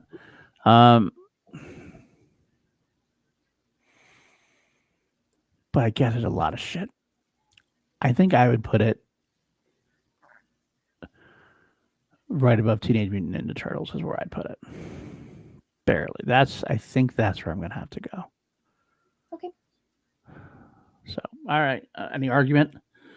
Nope. No real opinion. So. Okay. All right. For that, pushing Twilight further down. Yeah. Shh. You don't see that. Rambo. I've never seen a Rambo movie, so I have never seen a Rambo movie. Okay. The boys had it very ridiculously high. Some people thought it was very high, way too high. I don't know if it's quite that high. But I don't. So, Daddy, have you seen them? I've seen the first one once a very long time ago and cannot remember it for diddly squat. So damn. Not that I didn't enjoy it. I'm sure I'll enjoy it if I watch it again. I just know that I watched it a long time ago, and I might not have even finished the movie. First one is a great film. The second one is kind of like the Rocky IV of the franchise, and like it's a very cartoony, very over the top. 3 is forgettable. 2008 is great, but very volatile, and the last one was much better than it was made out to be. Yes, that includes all the not Homecoming and Far From Home, it's just the MCU, the Sony Spider-Verse. Rambo, I gotta slide into the first. The thing is, just no. Besides Rambo 3, which is more forgettable than anything else, their films are very good. But I can't have it as high as some of these other ones are, though. So I think I'd put it. I think I'd have to put it at least above Friday the 13th because Rambo himself is such a iconic character. And they're more like there's more good than bad in Rambo. With Friday the 13th, there's a lot of shit. Again, I'm doing this on my own because you guys don't know it very well. So okay, I'll do that and think that's pretty good. So all right, we'll move on. God, we're getting to the nitty-gritty now and all the top ones now. Jesus, Alien franchise. Now this I'm going to say includes Alien vs Predator. Mm-hmm. Those two. So all the Aliens, Alien 3, Alien Resurrection, Alien vs Predator, Alien vs Predator 2, Prometheus, and Covenant. Mm-hmm. Alien and Aliens are 2 of my favorite sci-fi movies of all time. I can watch them any day of the week, be perfectly satisfied. I've played video games on these characters. Like I love Xenomorphs, are like my favorite alien style of all time. I like Prometheus and Covenant, things like that. I do know there's some other movies in the franchise that kind of bring it down a little bit. It's still A tier for me. Maybe lower A tier, but it's still A tier for me. Danny? I thought that I was going to be in the unpopular opinion here whenever I was thinking, all right, I guess I'll settle and put it behind Jurassic Park. But if Kelsey wants to put it in the A tier, let's fucking put it in the A tier, baby. I'm definitely talking A tier with Alien. Yes. I'm a big Alien fan. I think Alien, like Kelsey said, Aliens are 2 of the greatest sci-fi / horror films. I mean, Alien is a horror film. Alien is a sci-fi film, but they're both like so good. Alien 3, I actually like better than most people do. I know David Fincher had a director credit and got fucked by the studio, and I get that, but there's definitely a great film there. Alien Resurrection is watchable, not horrible. Alien vs Predator 1 is good. I admit Alien vs Predator 2 is shit, and I would like to expunge that one from the franchise. That almost pushes me down. But I am also a big sucker for Prometheus. I love Prometheus. It's one of my favorite films of the decade. I know a lot of people don't like it. I love it. I actually think that Ridley Scott kind of did an unfortunate thing with Covenant and like caved into some of the fanboy thoughts and like tried to make it more like a action horror film. Instead of committing to the Prometheus, what they're doing with Prometheus. But everything else, I think I can't hold Alien vs Predator 2 against it. So I got to put this A trilogy. I would actually put it above Spider-Man. I think I'm fine with that. I'm fine with that. I'm fine with it. I'm fine with it being in front of John Wick, honestly. I am too. I think I am I'd be okay with it being the first in the A tier, but I haven't seen Godfather, so I'm not gonna. I'm fine with that. If the majority rules on that, then I'm fine with that. It's funny things is now I'm talking about the good films. I'm thinking probably about which is the worst film. Is it Alien vs Predator 2 or is it Die Hard 5? Um, I think Die Hard is more consistent, so I think I'll leave it It's fine. just underneath Aliens, only because of Alien vs Predator 2 is such bad, and Covenant and Resurrection are only okay, whereas Die Hard 1 through 3 are great, and 4 is still pretty good. So I think I gotta slide it there. All right, I'll slide it there for now. Maybe it'll change as I go on. We're going down to the nitty gritty now. Indiana Jones. Dun, dun, dun, It gets dun. hard. Dun, dun, dun. So my biggest thing about Crystal Skull is I understand that some of the acting wasn't that great, the writing wasn't necessarily that great, but when it comes to what Indiana Jones is at its core, it's like Indiana Jones fighting Nazis, and if and everything, like if you go back into like actual like Nazi history and like all of the like esoteric bullshit that some of that ties in with it, crystal skulls were an actual thing that were being searched for. So I thought that was a very fun thing to tie into it, and that was why I like really fought for Crystal Skull for a long time, because it's like, no, that's exactly something that Nazis would be looking for. Of course, it's a perfect Indiana Jones movie, but then I watched it later, and I've completely come to terms with, oh man, the writing is kind of shitty. So for me personally, I would rank it in the higher. I might even keep it in an A tier, just because I will still watch all 4 of those movies. Oh yeah. Yeah. Oh yeah. Let me see. Kels. Okay, here's the caveat thing. Because we've added all the Batman movies outside of DCU to Nolan, and because we've added Hobbit to Lord of the Rings, those do affect those. I would have had Indiana Jones in the A tier, but because those ones got brought down for me for those reasons, I do think that Indiana Jones the 4 is better than that. So I'd have it probably where it is right now, honestly. Okay. Interesting. Low S tier, A tier, below Godfather. Crystal Skull is really bad. It's not that bad. It's not great. But it's I don't not think that it's great, bad, but it's bad. I'd almost argue it's I'm okay with that. You know, Back to the Future is low for me, so I'm fine with that. If it wasn't for Kingdom, if you were just talking about the first 3 versus the first 3, I would do that. With Crystal Skull, it's actually funny. We just did this last week on Class Action, and we had Indy actually won 7-4, I think, category wise. But with Kingdom Crystal Skull, I will put it lower than Back to the Future, I think, for now. But I think that it's better than Godfather has 2 great movies and 1 okay one. I think Indiana has even more of a cultural. Godfather is very cultural. No, don't get me wrong. I'm not saying Godfather is not, but I think Indiana Jones and Harrison Ford is just a smidge more. So I'm going to go with S tier for now at that level.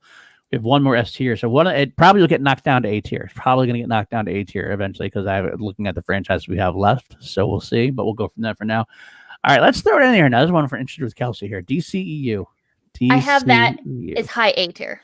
High A. I love the DCEU. Okay, other than Justice League's really the only one I have like actual problems with, and maybe the Snyder Cut's gonna fix that. I don't know, but like I love Suicide Squad. Birds of Prey is my favorite movie of the year still. I love Man of Steel. I love Shazam. I like Aquaman. I love Wonder Woman. Like I love this franchise. If Justice League's the only one that really brings it down, I still high A.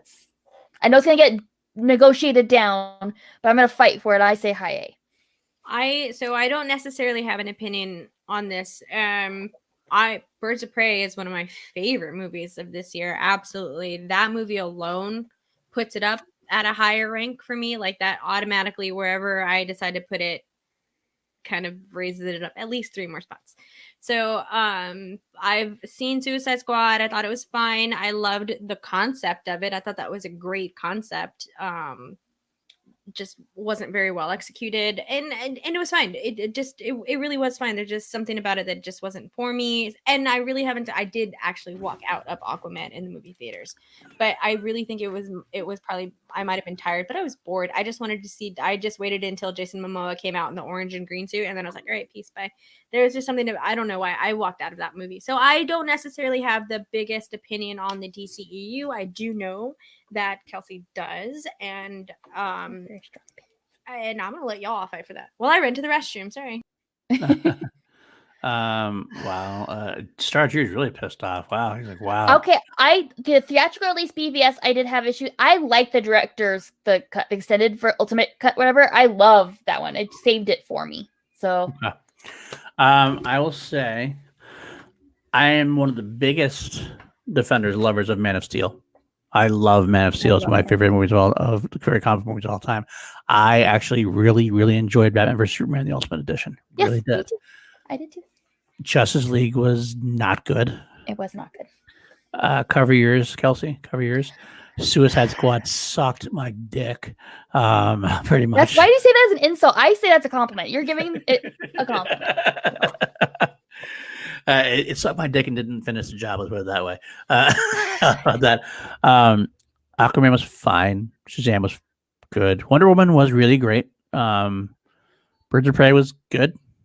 Solid. I know that hurts your feelings too. I cannot put it in A tier. I cannot put it in A tier. I could put it in high B tier. I'll settle for high beer, but it still hurts me. I would say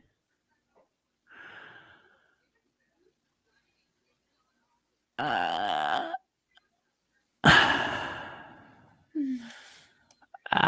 would personally slide it there. That's where I would put it, I think. I'll settle for that. But I know I put it over Godzilla, Danny. I know. DC was the one I was saving my fight for. I was going to fight about Twilight, and I'm like, no, I'm saving it for DC. So that means we that was either my card. we either move Harry Potter up to A or Bond down to C. I'm fine with Bond going down. I'm Bond down to C. Okay, which means Rambo goes down to D, which is unfortunate. For and me. that's fine. That's fine with me. Because And Rambo wouldn't at all. And that I'm not okay with, though. Oh, Okay, yes. you said the boys rated it too high. I feel like we're behind the boys right now. I thought they were like low D. They might have been. And that's one of the course corrections I'm happy to make. Finally, justice is served. Okay, let's move on. X-Men franchise. Now, I'm going to include. This is the question we didn't talk about actually before either. Mm-hmm. We talked about. We have X-Men 1, 2, 3. We have the First Class. We got Days of Future Past, Apocalypse, and Dark Phoenix. Do we include the Wolverine movies, and do we include the They're the same characters, so I feel like if we're going to Deadpool count Lord of the movies. Rings and Hobbit together, we need to count all the X-Men together. If that, because including Deadpool, then also including Deadpool, I think Deadpool should be in there because Deadpool is a character crossover. So okay. I Danny, have you it okay with that? in You okay with that? You okay with that assessment? Okay, then that's what we'll do. I'm hesitant. I think. Well, you're right. If I made that same argument, and I have to agree with that, I guess too. Then all right, X-Men. You say A tier. low A tier, but A tier. Low A tier. Okay, Mhm. Danny, where do you go? If I'm putting it somewhere on this list, I feel like I could be absolutely convinced to move it higher, but I think I'd put it above Jason Bourne in the B tier. And you say A tier. Where do you put it on the A tier compared to these movies then, Kelsey? Oh, sorry, Kelsey. Sorry. If it's me, it's like this with Spider-Man. They're pretty equal to me. So there's either or. So Okay. either or, really. I will say X-Men 1 is a good film, almost great film. X-Men 2 is a great film. X-Men 3 sucks. Days of the Future, X-Men First Class, great film. Great. Days of the Future Past, great film. Love that. Apocalypse, not so much. I Dark. still haven't seen Apocalypse. I feel like that's the one X-Men movie that I haven't seen. There's bits and pieces I think you might enjoy, but overall, it's not great. I just want to see Oscar Isaac. I was sad that You I don't even see Oscar Isaac though. That's the thing. He's like in this big Spoiler! makeup. I mean, he's just full makeup, and he's not. It's not don't see it for him. He's not. Yeah, I wouldn't see it. Not his face. I want to see Oscar Isaac in movies. Okay, yeah. you barely can tell it's him. Barely, yeah, it's not one of his better roles. He's so it's much not better. His fault. It's not his it's fault. Not his fault. It's a script issue. It is him being in more. I get it. Okay. Like Dune? Yes, I know. We'll talk about Dune. We'll get too far sidetracked. And Dark Phoenix is pretty shitty. I liked it. I thought it was okay comparatively. I thought it was better than Last Stand. It's better than Last Stand. Yeah. They can't get Dark Phoenix right.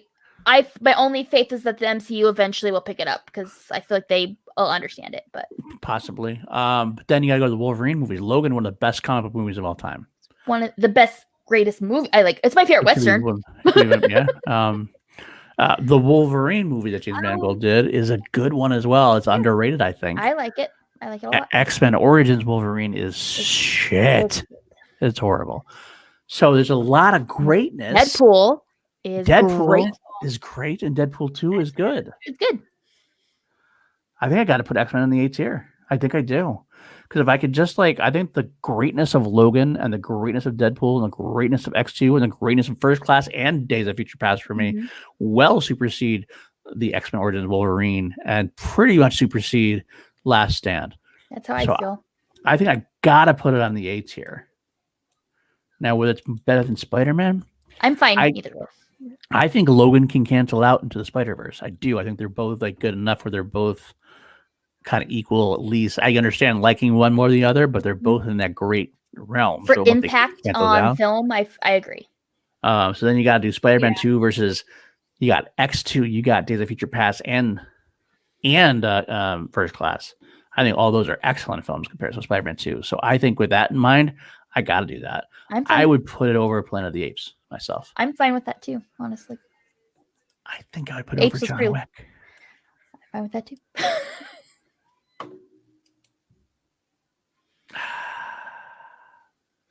I think leave it just below Alien. I think I'll leave it just below Alien. Yep, I'm good with that. All right. Let's move on. This is an interesting one for me. The Matrix. I love The Matrix, the first film. I am a staunch defender of 2 and 3. I actually enjoy 2 and 3 a lot more than other people do. And I like the Animatrix, which is the animated thing. Are you including cool. Animatrix into that? I am as well. I think it was theatrically released. I think it was. I don't know that for sure. I know that I've seen it. I did not see it in the movie theaters. I didn't see it in the movie theater either. Let me check and say. I thought it might have played before. Like last 3. Year. But if you're including Animatrix into that, then I think that it greatly saves a lot of it. I didn't like the third one. I thought 2 was fine. It definitely went down for me. But the Animatrix I feel like it's important to that franchise. So that would move it higher. No, it didn't. Unfortunately, just the okay. Final Flight. One of the shorts was shown in cinemas with the movie Dreamcatcher for some reason. So that's it. So I can't say it is. Okay, so it's just the first 3.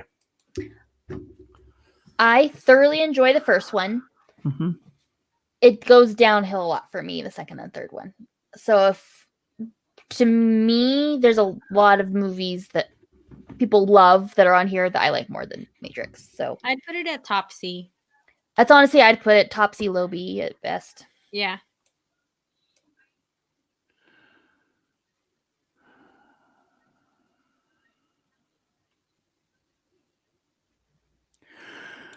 So are we moving Harry Potter up, or are we putting Matrix down?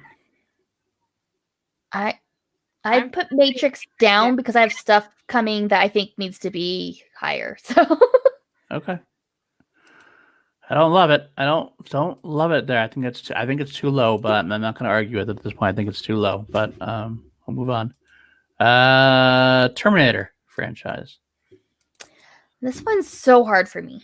This is a very difficult one for me. It is difficult. 1 and 2 are as good as Alien and Aliens, really. Yes, I agree, 100%.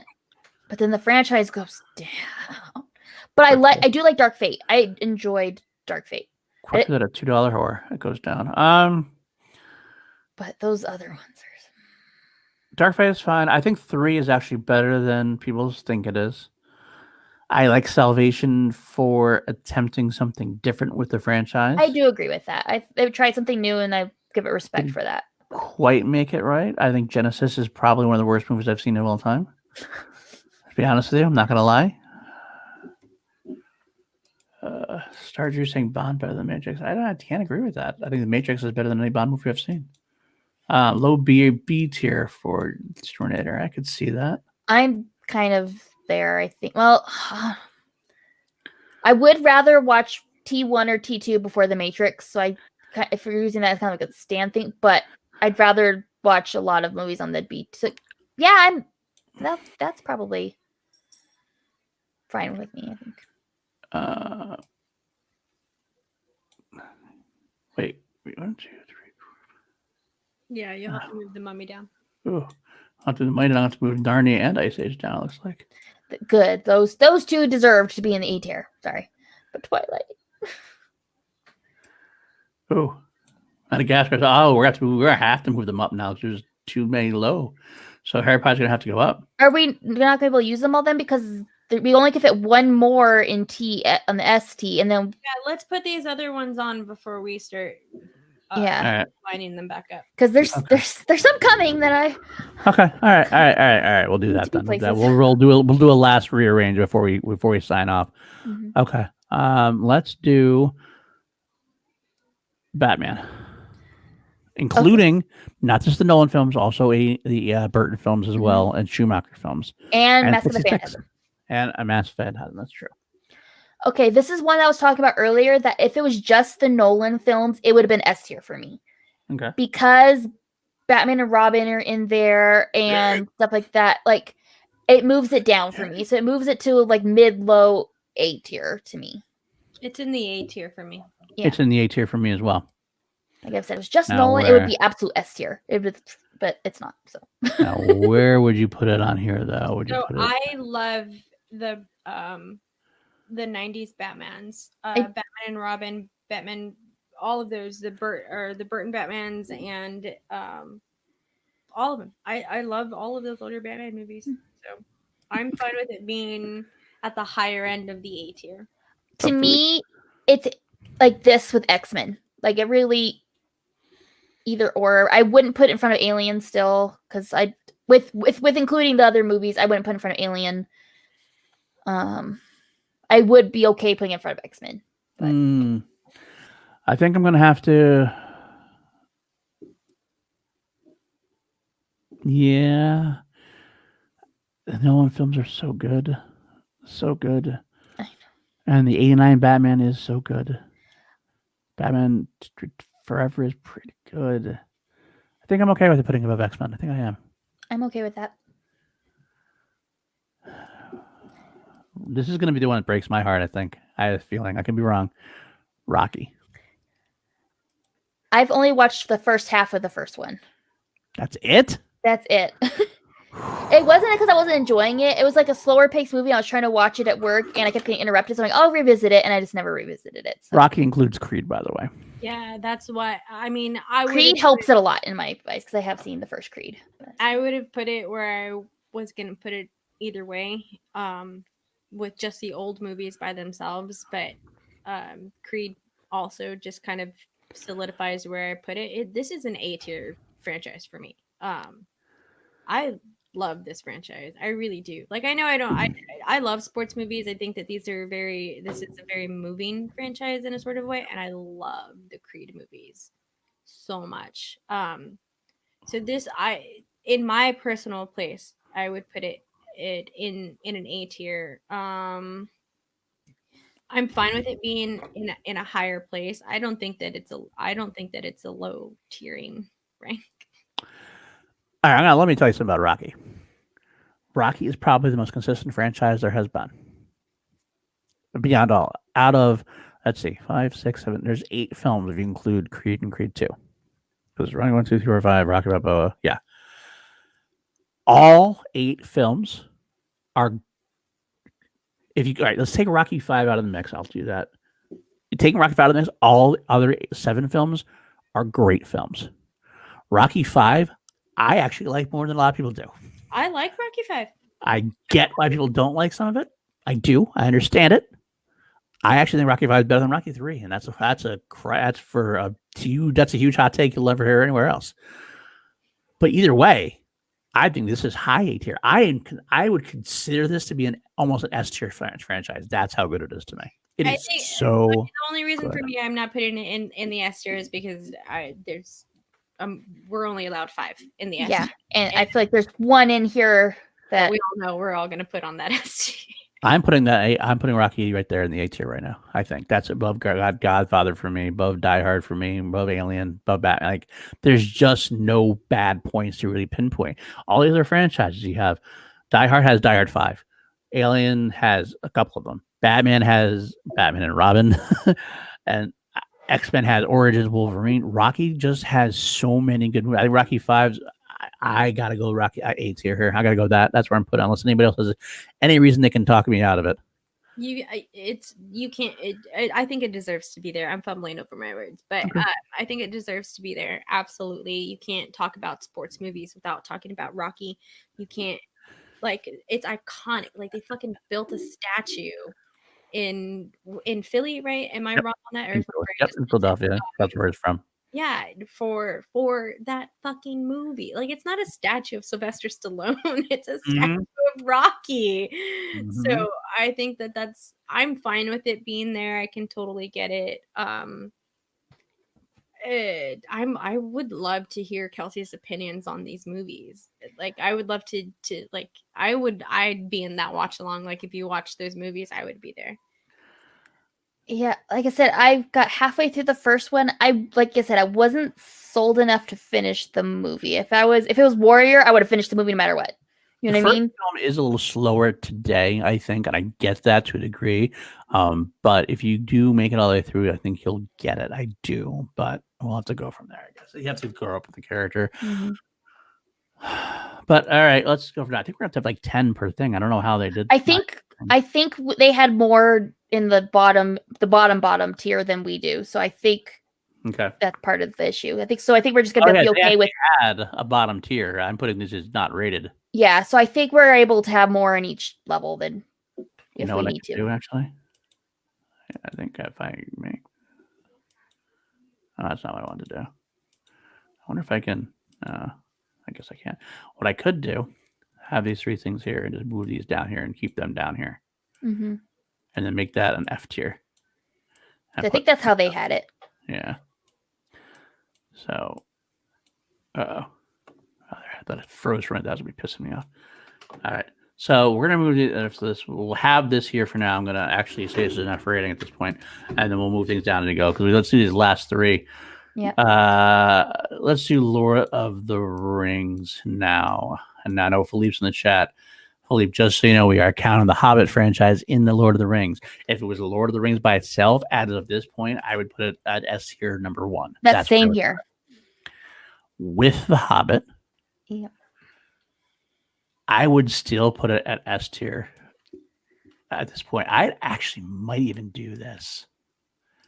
Here, okay, if we're doing the 5 only in S tier, that's the only thing keeping me from it because there's another one down below that I will be devastated if it's not an S tier because it's like changed my life. I feel like there's no way that we couldn't put and we all know what we're talking about. I don't understand why we waited till that was the easiest pick. That was the easiest one, but yeah, there we go. I don't understand. This whole time I was just why are we not doing Star Wars yet? Well, I don't think there's anything that we can say about Star Wars that we haven't said a billion times over. We all know how much it impacts each and every single one of us, especially me being the least knowledgeable inside of this franchise and still believing that that's exactly where it deserves to be and where it should be. There, I'm gonna be the contrarian. I'm not gonna argue against it really because I love you know how I love Star Wars. The argument will be that there are some films that are lesser comparatively in the franchise. Like what you said about Rocky having no bad movies. Some people really hate episode 1 and 2, and some people hate 3. Some people hate the sequel trilogy. Like Last Jedi is a very divisive film. Rise of Skywalker, a lot of people hated. But how do we feel about it? Because because I don't feel like we can use that argument because Twilight wouldn't be where it is if we were abiding by that argument. I mean, the OG trilogy is my favorite, but I I love the prequels. I love the sequel trilogy. I do have my preferences, but I don't hate any Star Wars movie. I don't think there's a bad Star Wars movie. There's better than other Star Wars movies, but I'll watch Attack of the Clones. I'm not going to complain about it. I'm just going to drool over Padme's outfits the whole entire time. It's fine. All right, I'm not arguing much. I'm keeping Star Wars at tier 1. I'm fine with keeping it there. There's no argument really for me. I'm just saying that I know for the chat's sake, I know there's some people out there that will throw it in there. Is that prequels did hurt a little bit? I guess I understand that concept, but yeah, I love Revenge of the Sith. I love Revenge of the Sith. I think it might be my second favorite. I think I decided that, or maybe my third favorite, but either way, it's right up. I think second favorite. I like that too, and as like I feel like almost as an objective Star Wars fan, like I think you have to really understand what they were trying to do with the prequel movies. Like these movies are still made for kids, y'all. Like I feel like that's the one fact that always gets like thrown to the wayside. These movies were initially made for kids, and I like the tiny things that I've seen about Star Wars, like shows about it, Ken's book, and the teeny tiny things about it that make you love it. It's the ideas of whatever. It's way too late for me to think of words. Anyways, it should be there. Star Wars tier 1. Okay, fine. So if we do that, and that's fine, where do we put Lord of the Rings at this point? Do we knock off something to put in there? Because I would, because Lord of the Rings, the trilogy of Lord of the Rings is that damn good that I think I knocked down Back to the Future for that. I'm fine with that. Indiana Jones instead of Back to the Future. That's what I would do. I love Back to the Future. I would rather, like if you said earlier, the trilogy versus trilogy, I'd watch the Back to the Future trilogy over the Indiana Jones trilogy. I really would, but that's just, I love those movies. And I'm the opposite. What do you think, Kelsey? I am not, like I said, I'm not a big fan of I like Back to the Future, but it's not even S tier for me. So I would prefer Indiana Jones up there.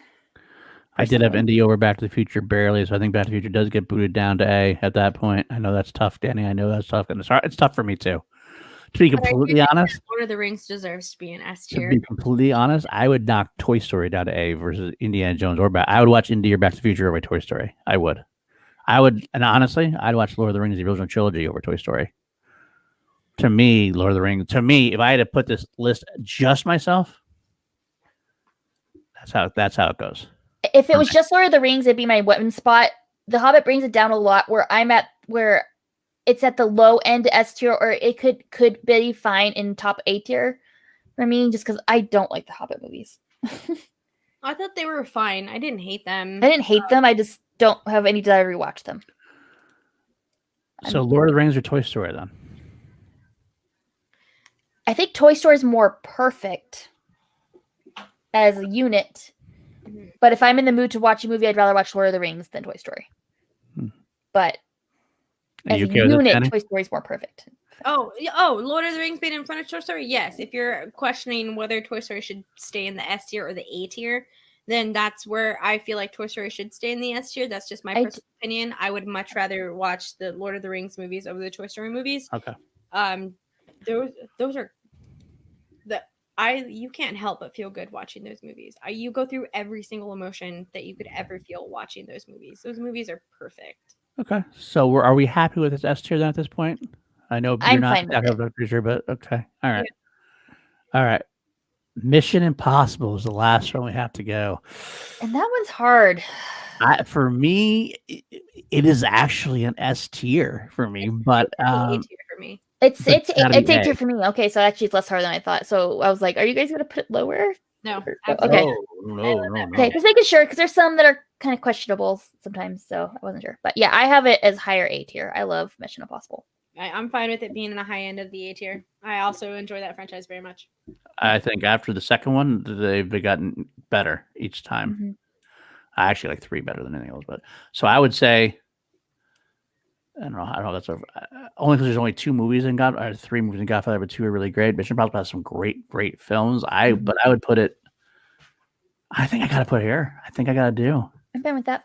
I love those movies. I know, buddy. I know, Felipe. I know. Hey, Heather. How are you? Good to see you. I would say. Okay, so that's our 5. Then the only question I still have is. And then that's killing me. I want to put 6 S tiers. but I can't. All right, so now we have to make this so there's only 9 on each underneath. So 1, 2, 3, 4, 5, 6, 8, 9, 10. Should we start by moving down first? I guess that's what we should do. Probably start from the top. Yeah. All let's right. put it in the top. So Which 2, 3, 4, 5, 6, 7, 8, 9. That means Spider-Man that one hurts. is down there. No, I think if there's any One of time the to apes. compromise, it's now. So if anyone has anything to say, speak now. Are we locking S tier? I think we're locking S tier, right? I'm fine with locking S tier. Locking S tier. Okay, we're not gonna argue about this. I'm just gonna do it, and then we'll have the argument, the final argument. How about that? I'll just do it like what it is, because this is what we decided. So let's just slide them down, and then we'll look at it and say. So that's 9, right? 1, 2, 3, 4, 5, 6, 7, 8, 9. 1, 2. So it's over there. So we got to move Terminator down, and then Jurassic Park down, which means Fast and the Furious Still too high. oh God, he's pissed. Ferris is pissed. Oh, wait. So these still got more. So Alan's got to go down more. The Eagle's got to go down more. And Rush Hour's got to go down more. Wow. So this is our list right now. F tier, Resident Evil, Alvin Chipmunks, and Madagascar. Okay. E tier, Despicable Me, Night at the Museum, Transformers, Underworld, Twilight. Okay, I'll compromise. Twilight can go here. I see it's Hangover 3. Right? Is there anything we think should be moved to this part? I think it's really hurting us. Yes, but it's gonna be vetoed, so it's fine.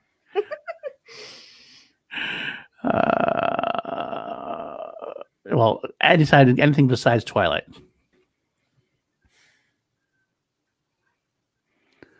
No, not a... It is my rules. You know what?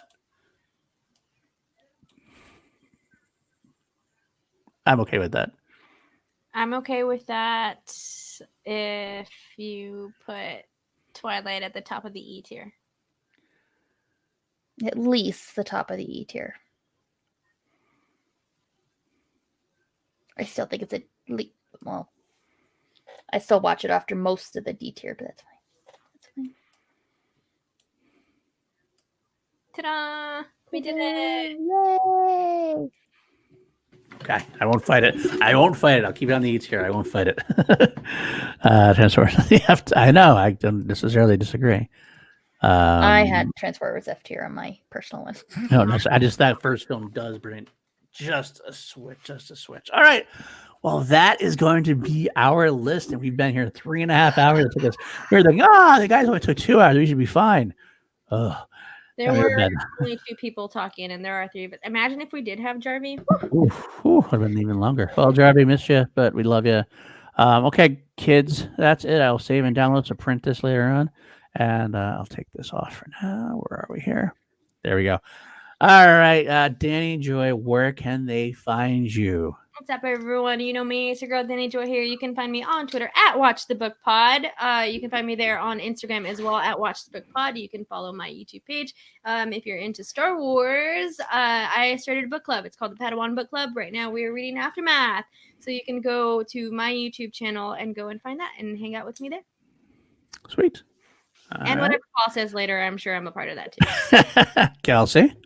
All right, you can find me at KelseyKins90 on Twitter and Instagram. You can also find me at Miss Queenkins on Instagram for cosplays, if that's your thing.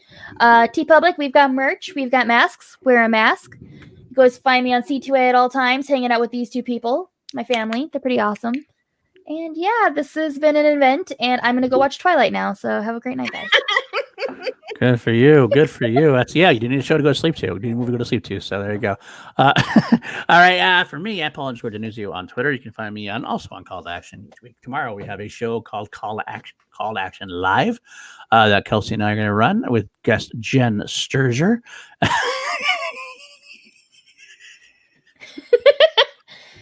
Sorry, buddy. Because I lost. It would have been way lower. I had to fight for it to go higher. You had to fight for that. Anyway, Call to Action Live. Kelsey and Danny, you going to be on tomorrow night? I can't remember if you said you were going to be on. You were. Okay, so that's 2 with Jen Sturger. We're going to be talking about the pay-per-view match from tonight, as well as a lot of other things. Got some good things there.